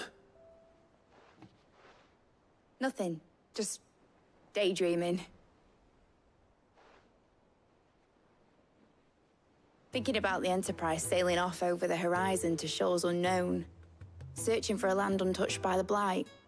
Just like me and my dad planned. So if the worst came to the worst and every scrap of soil in the Twins turned black, we might still have a chance. That's what she was meant to be. You see, one last chance just in case we needed it.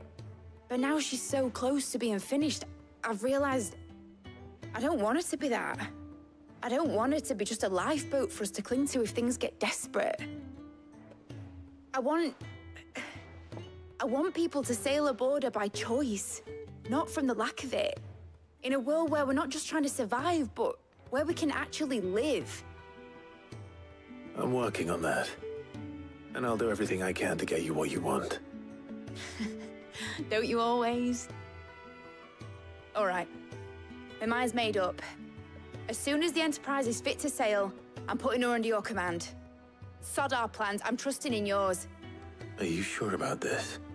Something tells me it's what my dad would have wanted. He'd be proud of you.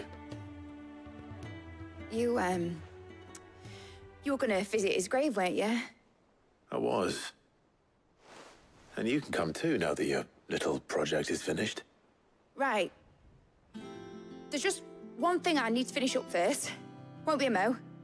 All right. I'll let Otto know you're coming. Meet us in the mess when you're ready. Aye, aye, Captain.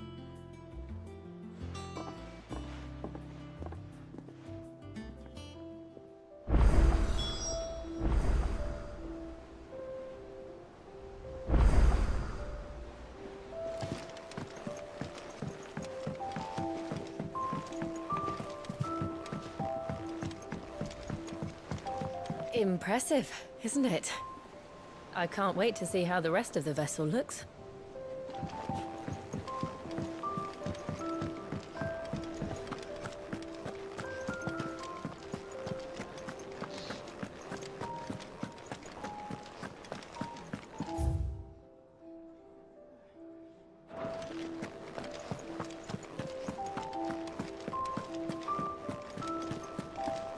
He cracked the crystal too?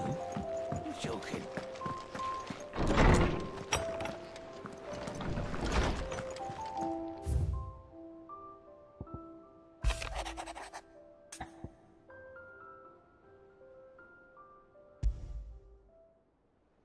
Trouble with the ledgers. Shouldn't he be asking Otto for help?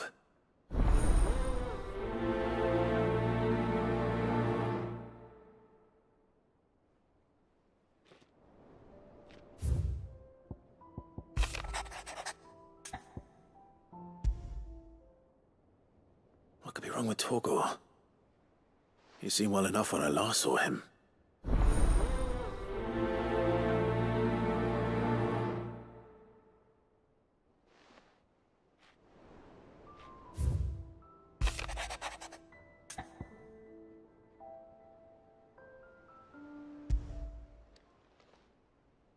Hopefully it's nothing. But I should speak to Blackthorn just in case.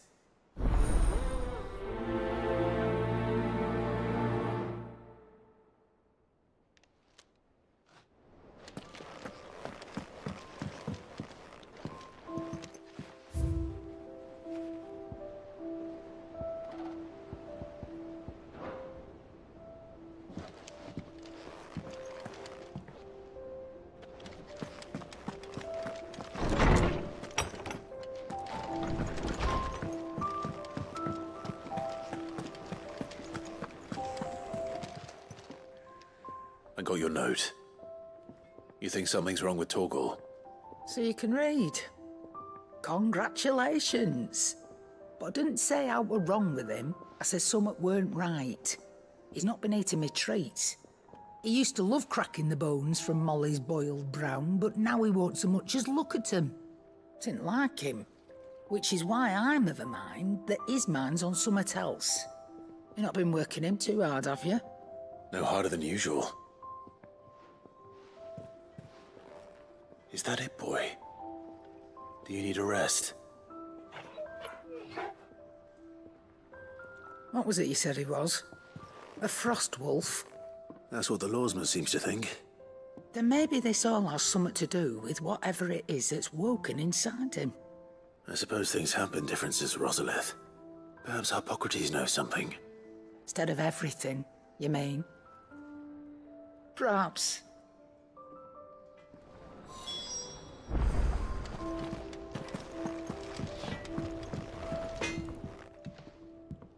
Blackthorn, do you have a moment?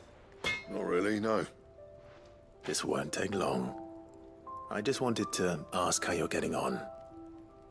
August was worried about you, and you might still be doubting your craft, even after learning the trick of that cuirass. Is there something else weighing on your mind? Perhaps sharing your thoughts might help. That bastard's like a dog with a bone. Still, you've got a keen eye, I'll give him that. It's just, well, Karen showed me something. Something I've never seen before. And that was? A sword. An odd-looking thing with a single-edged blade. The metal itself wasn't anything to write home about, but fuck me. The edge on it. You could slice a man clean in two with a weapon like that, and he'd be halfway home before he even realized he'd been cut. So that's what's troubling you? Nah, no. Not troubling me exactly. More distracting. Can't stop thinking, how do you get an edge that sharp? It's driving me mad. And if you knew how to do it, we could arm the curse breakers with even better blades. That's about the size of it, yeah. I'll see what I can find out. Sharper swords are always welcome. And we can't have our master blacksmith being distracted. You're a soft touch, you know that. But I can't say I'm not grateful for it. Good luck, eh? Thank you. Let's see what Karen knows about this sword.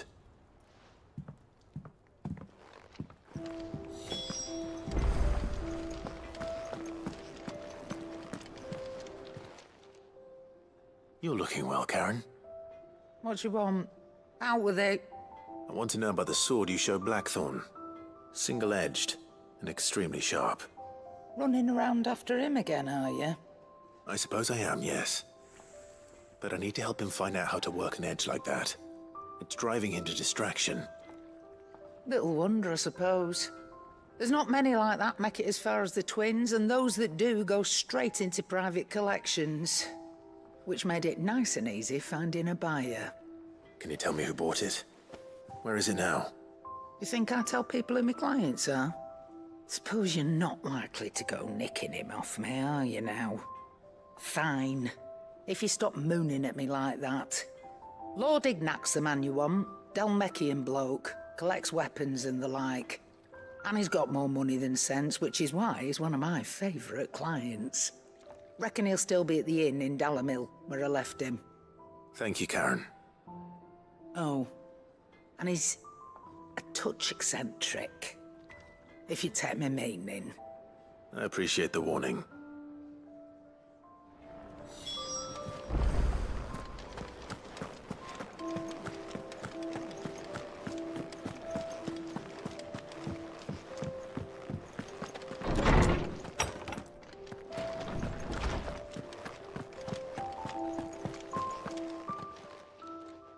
Lawsman, I need to ask you about Torgal. Something's not right with him. He isn't ill, is he? I don't think so. But according to Lady Karen, he seems to have lost his appetite, which is certainly a new development. She says he's hardly been touching his bones of late, and she believes it may have something to do with what happened at Rosalith Castle. I rather think she might be right, though not about his appetite. All canids are instinctively inclined to crack open bones for the rich marrow that resides within, and I see no reason why a frostwolf should be any different. Accordingly, I suspect it is not a lack of appetite that afflicts Torgal, but a surfeit of it. If we assume that his newfound magics require additional nourishment to sustain, it may well be that the bones Lady Karen is accustomed to providing are no longer sufficient. Frostwolves, after all, habitually prey upon far larger animals, whose bones may yield altogether different nutrients. As to where one might find a suitable substitute, some antelopes that graze the meadows of eastern Rosaria have been known to grow to a size more than double that of their lesser cousins. I don't recall ever seeing any that large. And little wonder. The oldest and largest such creatures rarely leave the safety of the highlands for fear of predators. The last elder antelope sighting I recall hearing about took place near Cressida, and that was long before the village was abandoned. Even so, it seems like a good place to start. Good hunting, Clive.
Ned told me she was building a ship.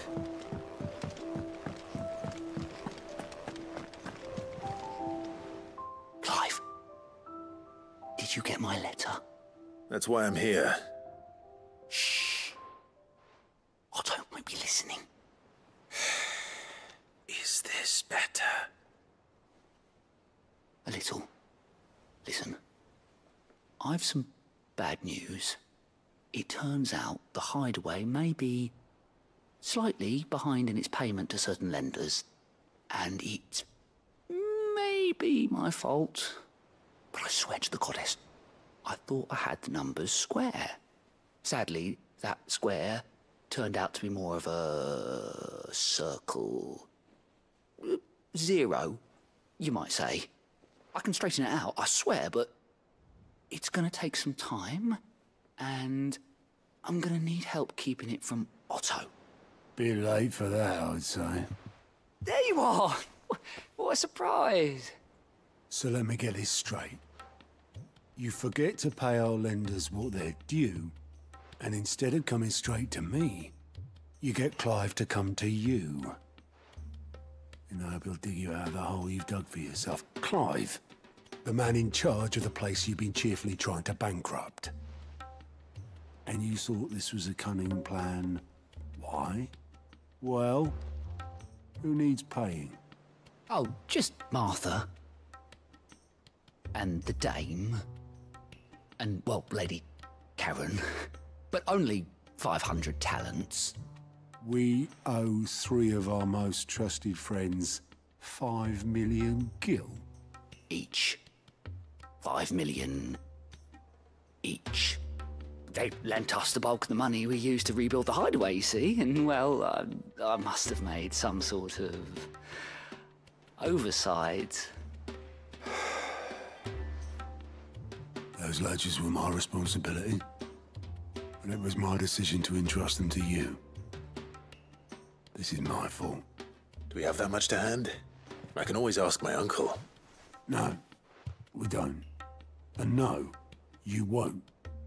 We've lightened Lord Rosfield's purse enough.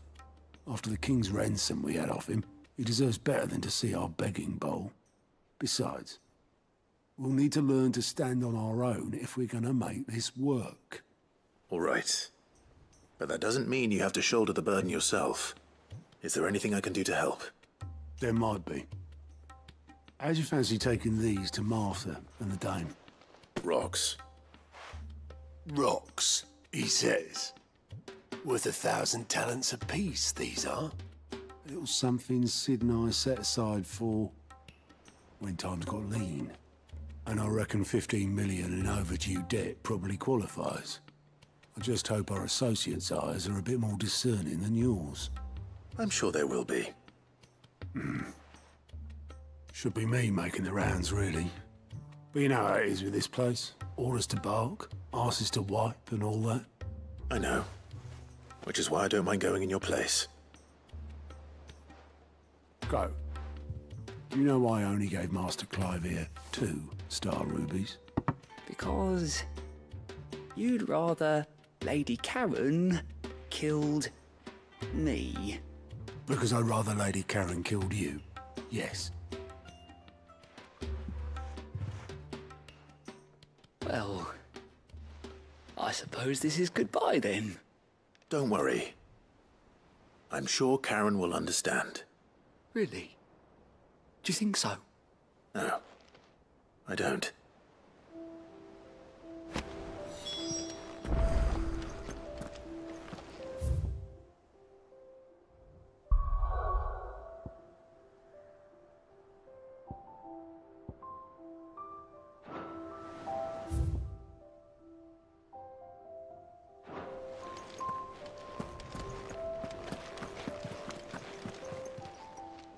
Welcome to the Patron's Whisper.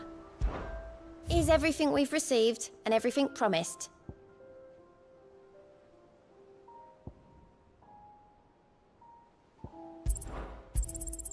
All yours.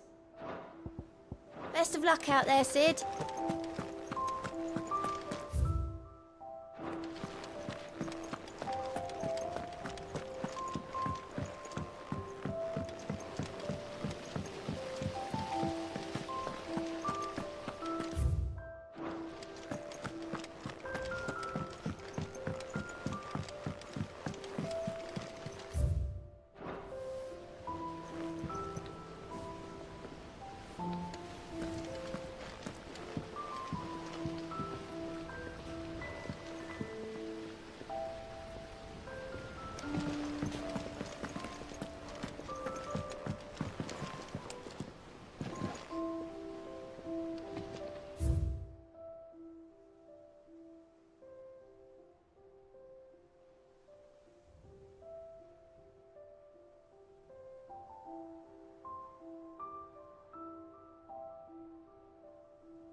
Wish I could take one of our birds.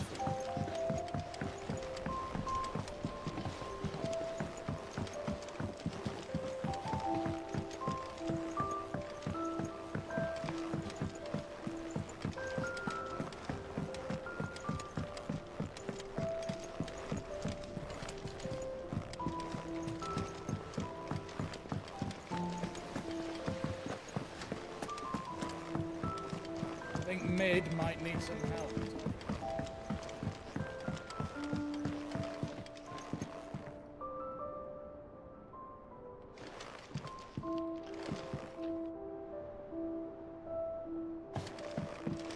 Well, that's it then. Here, Sid. Reckon you might be just the man to help me out of a bit of bother. if you've a mind to. Let's hear it. Well, it's about this alembic the Chief's got me making. Lovely bit of kit it is.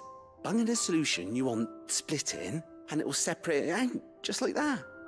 Problem is, it won't always get rid of all the impurities. And with some of the stuff we need it for, that ain't good enough. Which is why I've been looking for something to filter the liquid we'll be cooking off. And that's where I was hoping you could help me out.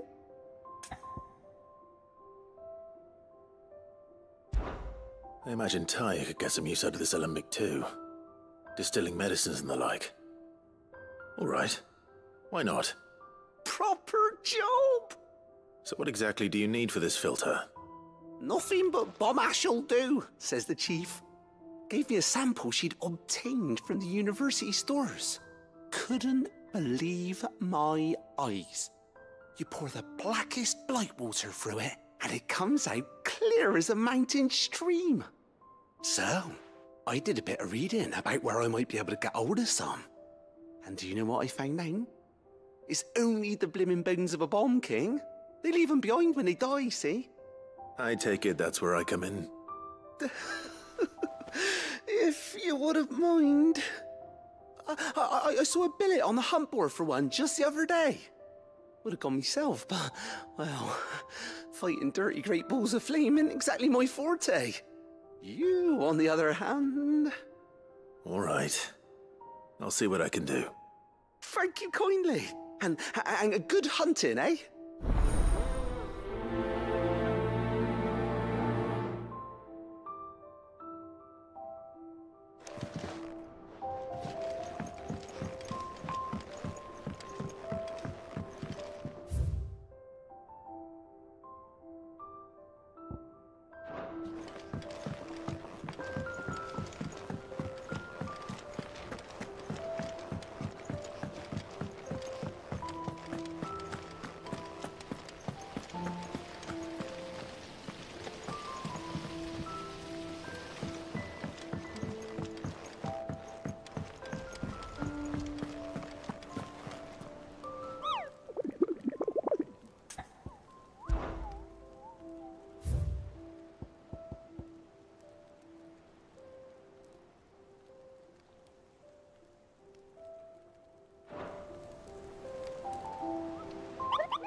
There's talk that the Glassgate flood has finally...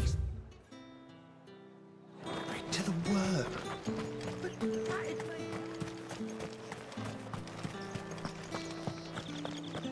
Citizens are free to come and go as they please. Checkpoint's open to all. You'll find little beyond Northridge, though. When the throne moves south... Here, the gates to heaven hall in the air. I want to see you again. It's all right. am I going to do without Sweetwater and oil of talc? Still no caravan. Milady, I come bearing gifts. Gifts? Whatever is the occasion.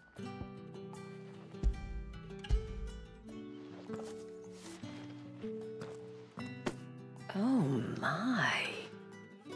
Clive, you really have outdone yourself. Otto asked me to give it to you. To settle the Hideaway's debt with the Veil. And to compensate you for the time it took us to do so. You disappoint me, Clive. I thought you might finally be warming to me. Tell Otto he can keep his baubles. I tried to tell him as much the first time around. The man owes me nothing, nor does the Hideaway. My contribution to the restoration effort was made freely and willingly. It was the least I could do. You once told me Sid did you a kindness. I'd like to do the same. Please, accept it. For my sake. And for Otto's. For all of us. For all you've done. It is rather fetching, isn't it? Very well. Otto is lucky to have you, Clive. I doubt anything could ever replace his son. But you and the others at the Hideaway are the closest thing he has to family. Otto had a son. Long ago, yes. Sid told me Otto lost him when he was just a boy, and blamed himself for not being able to stop it. I don't know how it happened, whether there was anything he could have done, but it was clear that it weighed heavily on him. I didn't know. How could you have? I doubt anyone did. Besides Sid, I've never met a man more keen to bear his sorrows in stoic silence. An ill habit, given that both have always been surrounded by friends desperate to help them. I'm beginning to see that.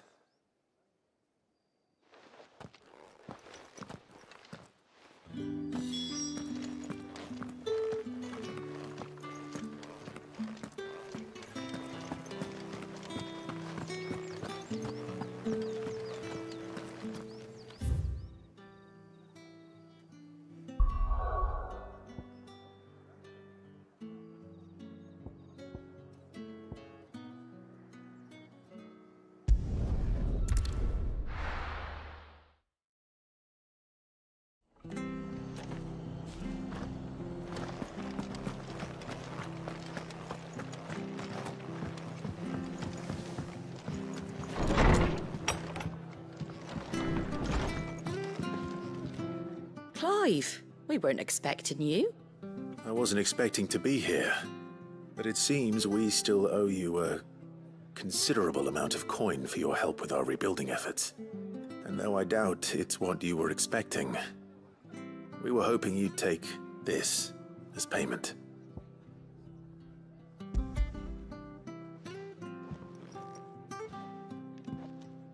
A star ruby? I can't accept this. It's worth at least twice what you owe me. More if you can find yourself the right buyer. Think of the difference as interest. Interest?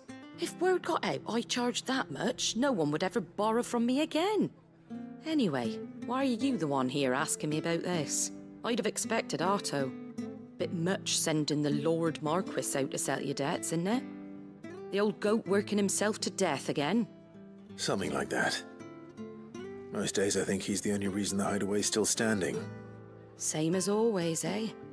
Back when the place was nothing but a twinkle in the eye of a recently retired Lord Commander, word is he was the first one Sid reached out to. Probably knew that without his strong arm and level head, the idea would never get off the ground. Sid may have been the face of the Hideaway, but Otto's always been the backbone.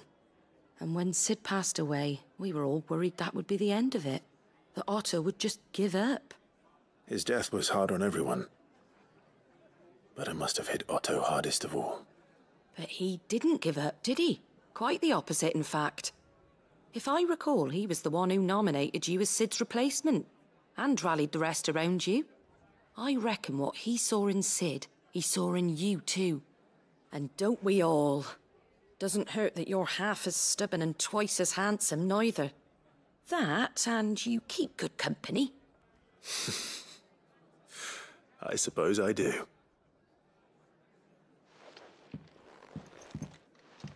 Go will want to know the stones were delivered. If he's still with us.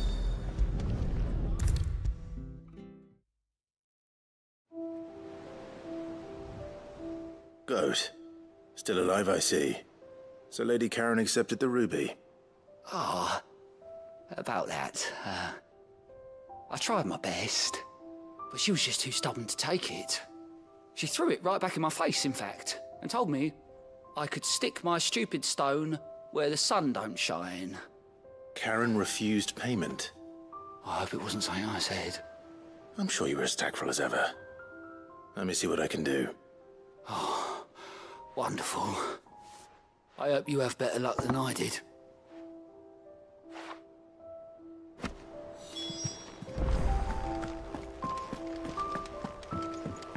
Mid told me she was building a ship. Is that the thing Tomes helped to build?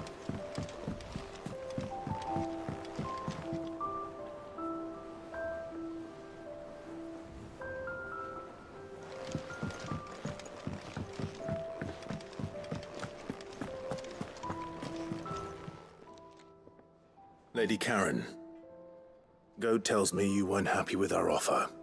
Would you prefer the debt was repaid in coin? What debt? I don't recall lending any of you like me hard-earned gil. I may have tossed a talent or two in the Hideaway's coffers, but those were donations, and you can hardly call it charity if you go asking for it back. Of course not. But one good turn deserves another. And our circumstances have changed. Surely you wouldn't shun the gratitude of a pauper who happened to have become a prince. Oh, so you're a prince now, are you? Fine. But I'm selling it and taking what I'm owed, then you're getting the rest whether you like it or not.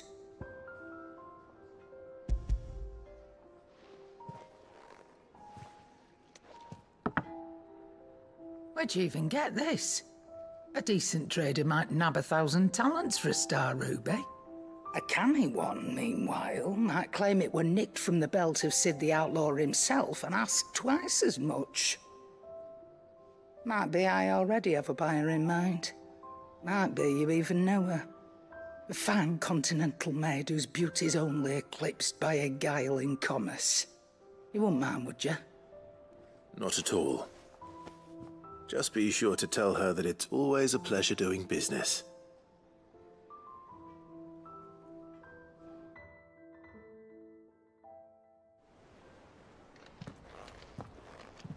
I hear you ended up delivering all 3 stones. Thanks to this lump. I sometimes wonder what I pay you for. Speaking of which, I still haven't been paid last month's wages. Oh, so you remember what's owed to you then?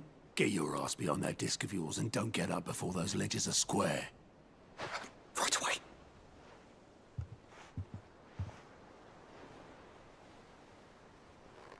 I've seen that before. You have, yeah. Plenty of times. It was the only goblet Sid ever used. Either out of habit, or because the filthy sod couldn't be bothered to find a clean one. I knew so little about him. Like most people. Martha and the Dame both seem to have fond memories of him. Huh. I bet they do. How long did you know Sid before he... Before he died. 20 summers, give or take. Back in the day, I was a purser on a trade ship, which is where I met him. He bought passage to... I forget where.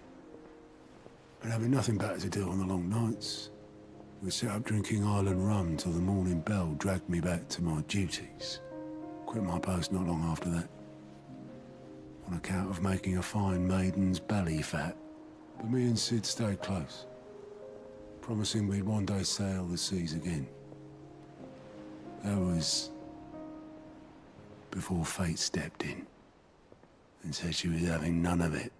The magic woke inside my son soon after his first name day, and there was no hiding his knack. Couldn't you and your family have? My family were the ones who summoned the constable, wanted the monster taken away. I couldn't turn my back on him, forget what I felt, and I couldn't for the life of me understand how they could. Luckily, Sid was of the same mind as me. It was him who stood beside me when all I wanted was to tear the whole world down. Him who cried for me when I had no tears left of my own. Him who swore he'd do everything he could to stop it from happening again. And he was true to his word, too. Left the Royal Army once and for all. His ranks, his ribbons, gone. Just like that. Threw away everything he had. All to right a wrong that no one else had the courage to face. I knew then I'd follow that man to the ends of the earth.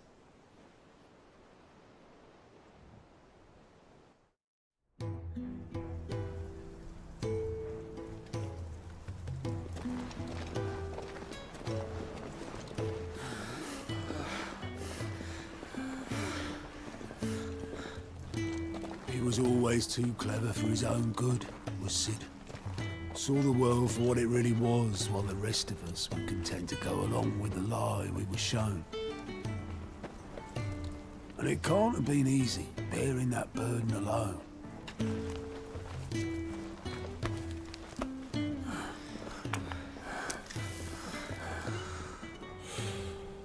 But he didn't let it stop him. He never lost faith in what he believed was right. And that gave us faith in him. Faith he'd steer us true.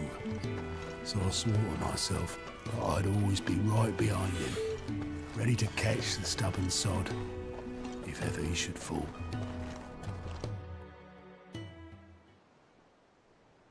But I couldn't even do that.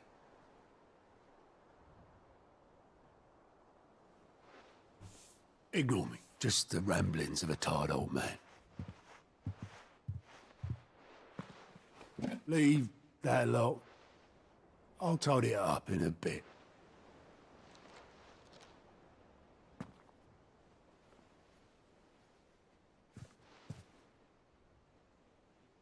This is Sid's handwriting.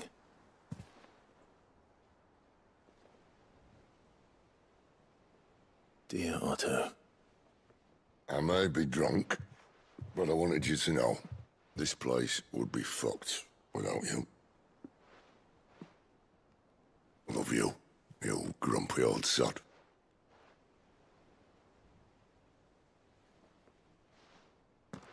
This note. Hmm? What about it? Sid was right. Without you, we'd all be lost.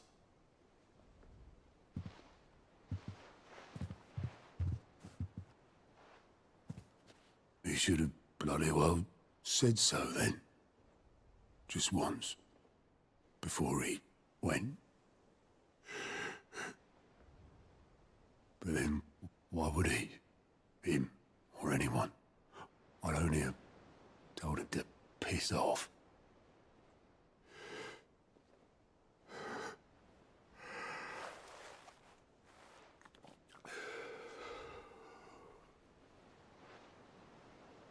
You're wrong, though. Both of you. It was never just me keeping the hideaway afloat. It was all of us. I just shoved people in the right direction. I barely seem to be able to do that anymore.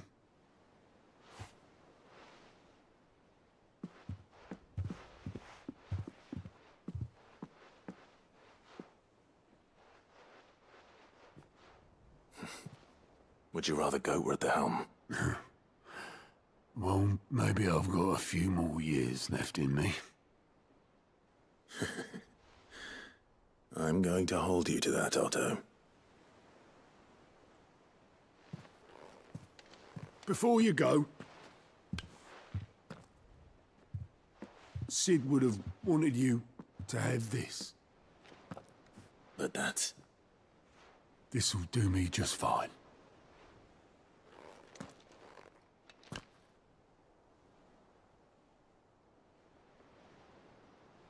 Thanks for the ray of sunshine. I'll see if I can't pay you back. Already have.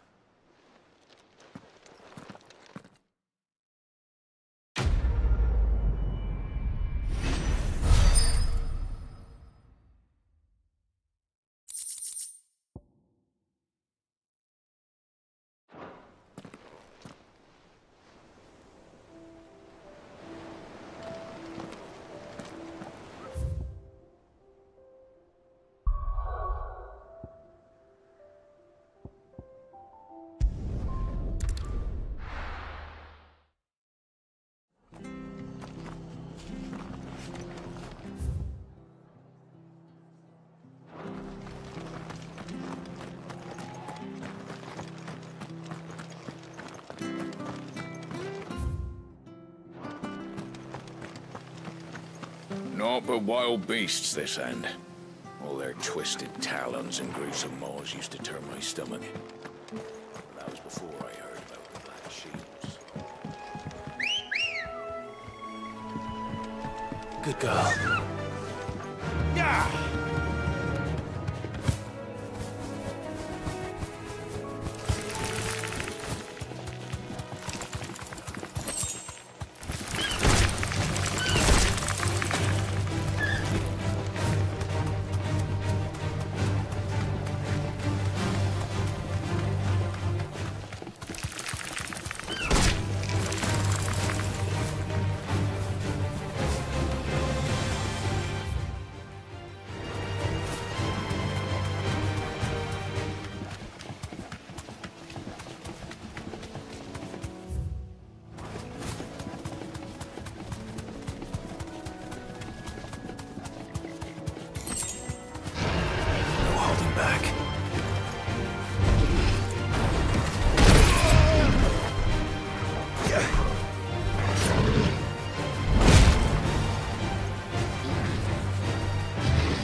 Well, it's certainly quiet.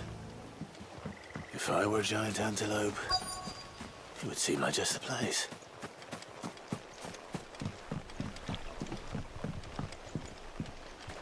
I doubt we'll find one bigger than that.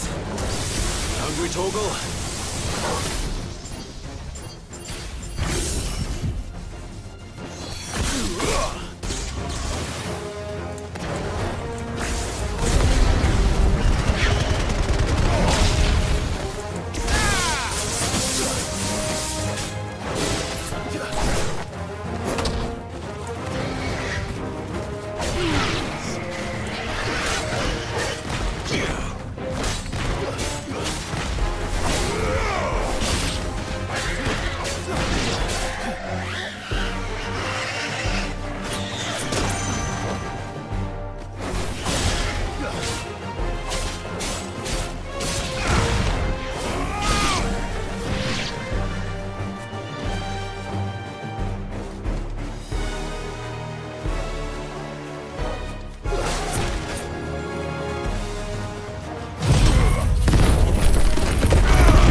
Now,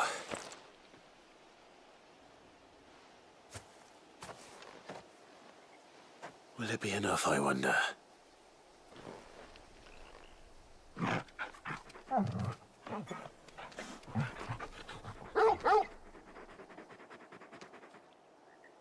I say that answers my question, which means we owe the lawsmen our thanks.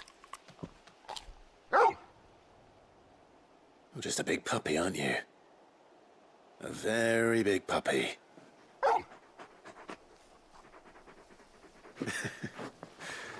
You do know you can take that with you, Torgal.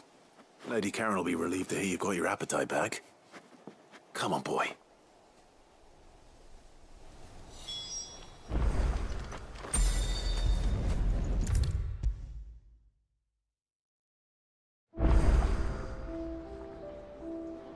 I noticed you and Torgal had gone off somewhere. Take him for a walk, did you? You could say that.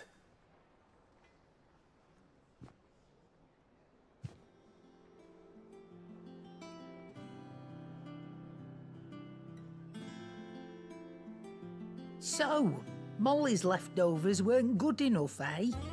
That'll teach me for treating you like you're still a pup. All right, no need to shout. Now we know what you're after, I can see about getting some in. Speaking of which, I brought one for later. Can I leave it with you?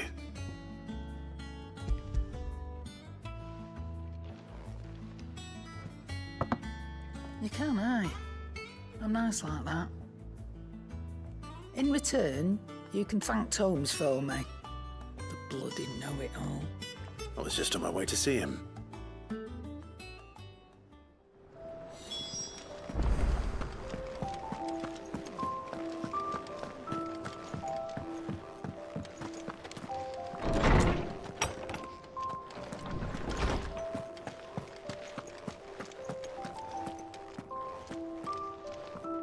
Ah, Clive. Were you able to locate your quarry? We were indeed, Lawsman. You pointed us in exactly the right direction. And Torgal's been a very happy hound ever since. Very good, very good. Lady Karen sends her thanks, by the way, for your part in solving the mystery. Ah. But that reminds me. After your last visit, I found myself pondering Torgal's talents. Do you recall our conversation concerning Lady Jill's role in Torgal's transformation? About how she somehow woke the power within him. Precisely that. A reasonable conclusion, I thought. But one which raised certain questions in my mind. You see, the Fenrir of legend served Shiva and Shiva alone. And while the powers attributed to him are certainly impressive, the records imply they are somewhat different in nature to those you described Torgal as having used. What are you suggesting? That Torgal may be the beneficiary of more than one icon's power. Consider, that in addition to Lady Jill, he has served as a loyal companion to you, your brother, and even the late Cid. In short, the icons hitherto near at hand, or should I say at paw, have been diverse and plenty, and that number has only grown as the realm's dominance have fallen to your sword. One can but speculate as to how all of this has affected Torgal. He has seemed more fierce of late. And if I am not mistaken, he will grow fiercer still. We are fortunate indeed to be able to count him amongst our allies and not our adversaries. Oh, he's more than an ally. He's a friend.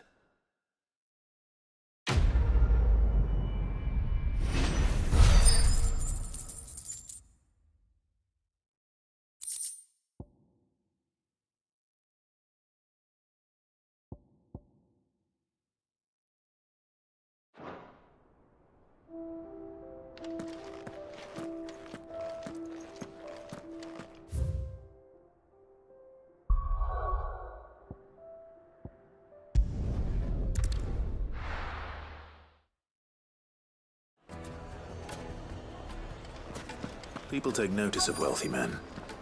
Shouldn't be too hard to track down Karen's collector. Back again, are you? Any more trouble and you'll be barred for life, however deep your friend's pockets might be. The crystal gone. What are we gonna do? Yeah. You. Listen. We don't know for sure. I've got this theory. The fallen. I don't think they all fell. Some of them are still living. Welcome.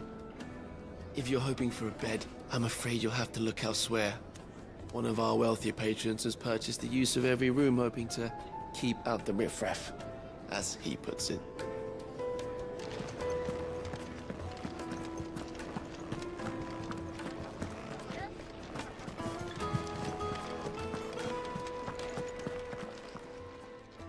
My reputation will be ruined!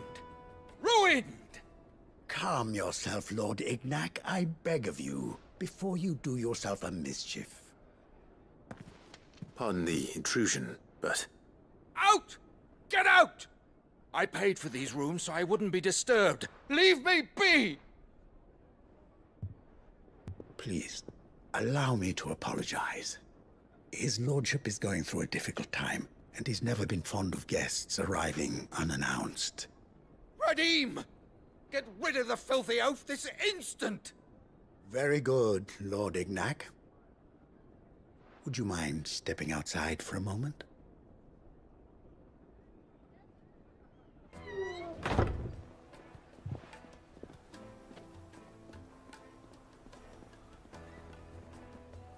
I'm sorry if I've caused you any trouble. That? Oh, no.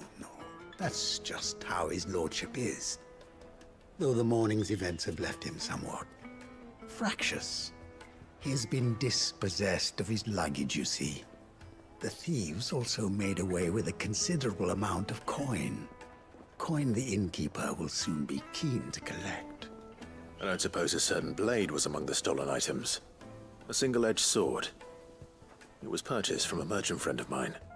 Ah, you know Lady Karen. Yes, I'm afraid it was. Then I'll retrieve Lord Ignac's luggage. But I have one condition. You have but to state it. You are welcome to anything that is within my power to grant. I want an audience with Lord Ignac. A few minutes should be enough. Then I'll be on my way. A condition I would be a fool to refuse. Of course, you shall have your audience.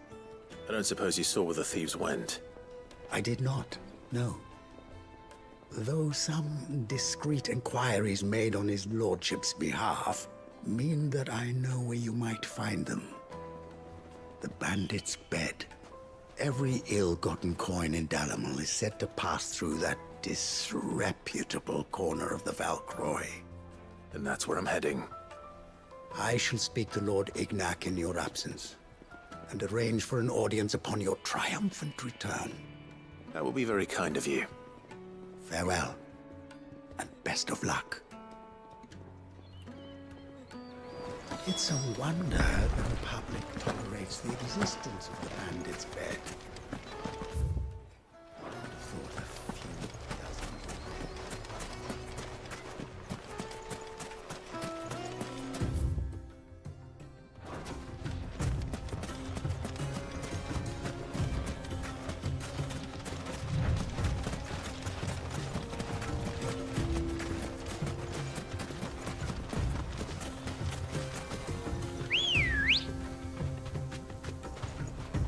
Come on.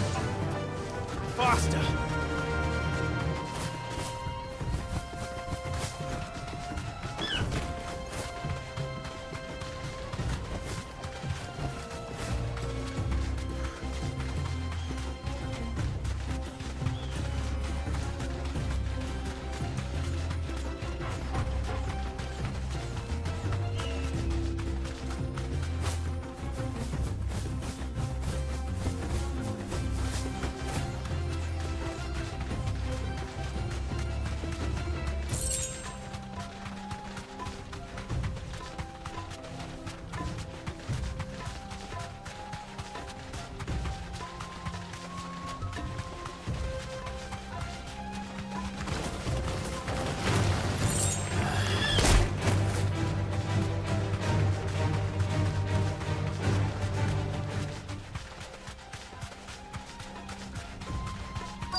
Straight home now.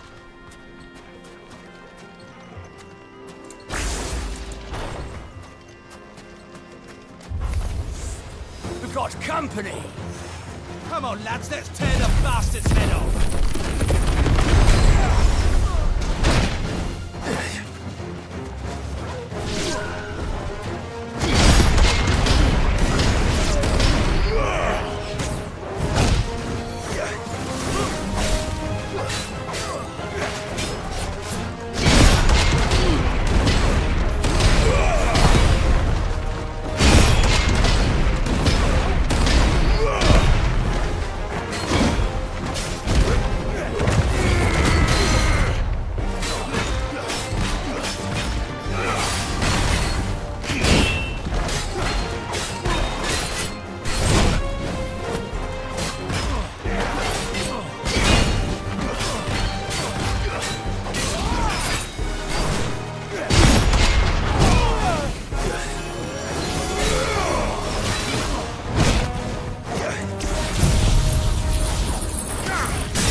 This must be Ignac's luggage.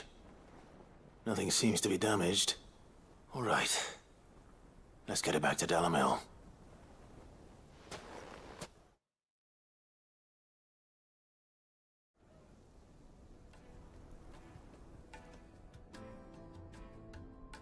I hear I have you to thank for the return of my effects. What shall I call you, my good man? Wyvern. Glad to make your acquaintance. A formidable name indeed. Well, Wyvern, I appear to be in your debt. Redeem here tells me you wished for an audience. Is that all? A few moments of your time should suffice, yes. You're a peculiar fellow, Wyvern. All right, speak. Master Wyvern was wondering if you could tell him about a certain single-edged sword you recently acquired. Oh, a true work of art, that one. Karen drove me hard on the price, but I would have sold her Radim here to get my hands on that sword. It was made in the Outer Isles, far beyond the Twins, and is used exclusively by the practitioners of a unique school of swordsmanship. They believe no combat should ever exceed a single strike, and hone their blades to such perfection that none ever does. Each sword is made for that one perfect stroke, and for that stroke only. They crack upon a second blow. There's a brutal sort of beauty to it, really. But how do they hone such an edge? Fine question. Why, they use a whetstone, of course. Whetstones, rather. A whole array of them, ranging from the coarse to the fine. 10,000 licks with the sharpening stone, then 10,000 more. But it is the final stone which lends the blade its legendary sharpness. A mineral quite foreign to this great realm of ours. And that is the key.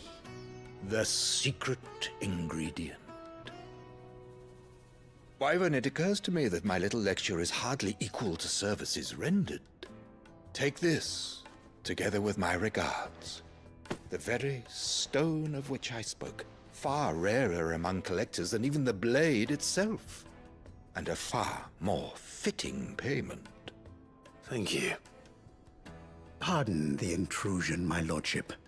However, it is long past time we prepared ourselves to depart. So it is. I am locked in bitter competition with a rival collector of curiosities. I am one step ahead of the unscrupulous scoundrel, but he is hard at my heels. Are there many other collectors out there? Too many to count, but only one do I consider my nemesis. Lord Byron Rosfield. And is a perennial thorn in my side. I can imagine. Farewell, Wyvern. May our paths cross again. Radim, we mustn't dawdle.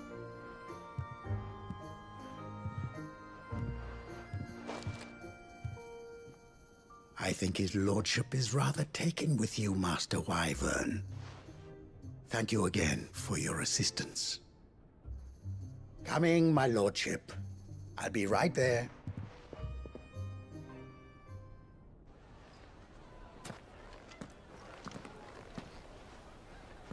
Trust Uncle Byron to find such an interesting rival. Now, let's see what Blackthorn makes of this whetstone, shall we?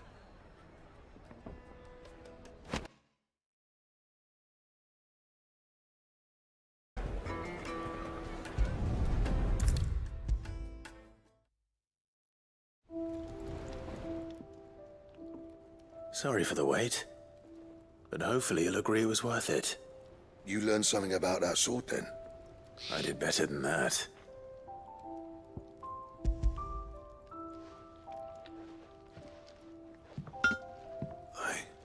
A whetstone? Yes. But not one you'll find anywhere in Valisthea.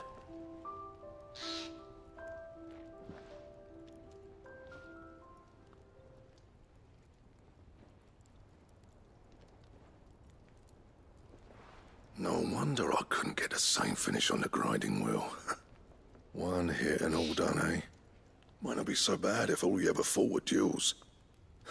Good luck on the battlefield. Your second opponent would be your last, no matter how good you were. Even so, is there some way it could be used to give the curse breakers an edge? I think so, yeah. With this whetstone and the right kind of steel, I could probably even make a twin of the blade that rattled me. But there'd be no replacing this little rock once I worn it down to a sliver. I reckon we get a dozen swords from it, if that. Swords that the curse breakers wouldn't know how to wield properly, and that would see them through a single fire piece. Nah, no point trying to copy that thing. Be about as much use as a wax anvil. But finishing our blades with a whetstone this fine, now that's something to consider. And what's finer than fallen masonry, eh? Or more hard-wearing, for that matter. Just imagine it. Good Valisthean steel with an edge as sharp as any found in the Outer Isles. I won't make a copy, nah. I'll make something much better. I'm sure the curse breakers will be delighted. Just don't push yourself too hard. Don't you worry about me, sunshine. I've been working day and night since I was half your age, and I'll still be here when you're long gone. Hey, thanks, Clive. I mean it. I owe you one, August 2. It's good to know someone's looking out for me.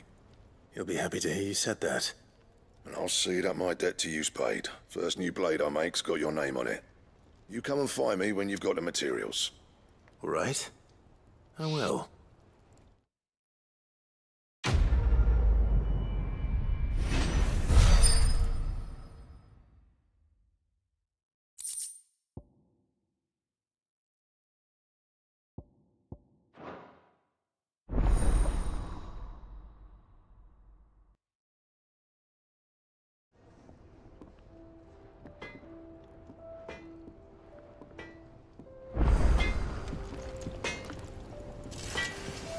Back, are ya?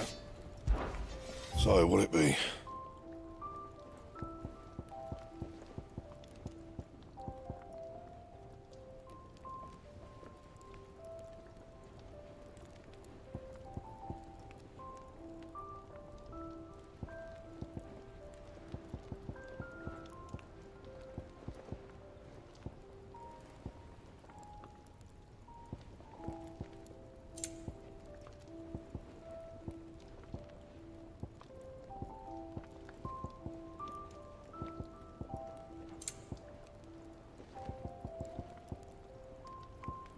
That it? Fine. Clive? What do you want?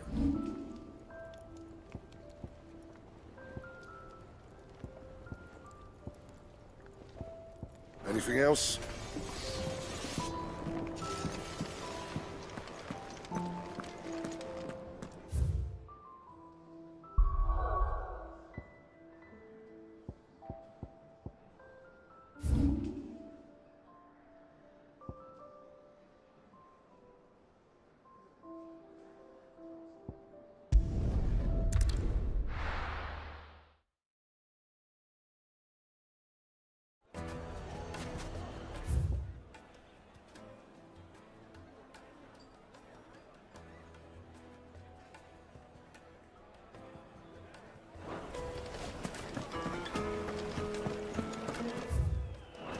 The finest fabric! Now, Dusan, I know you're keen. Oh, where did all the men of the rock go? Lights and pots!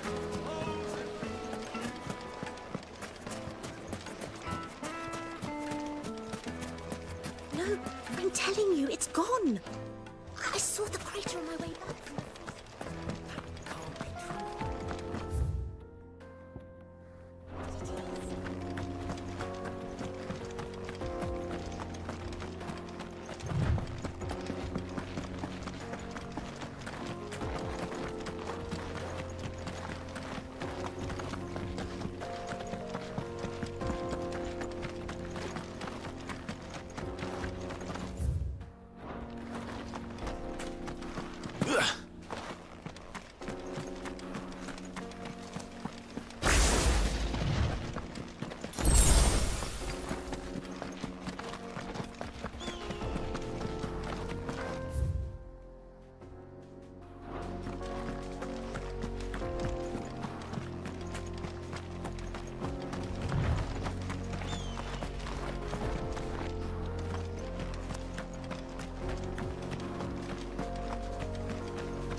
Peace at last.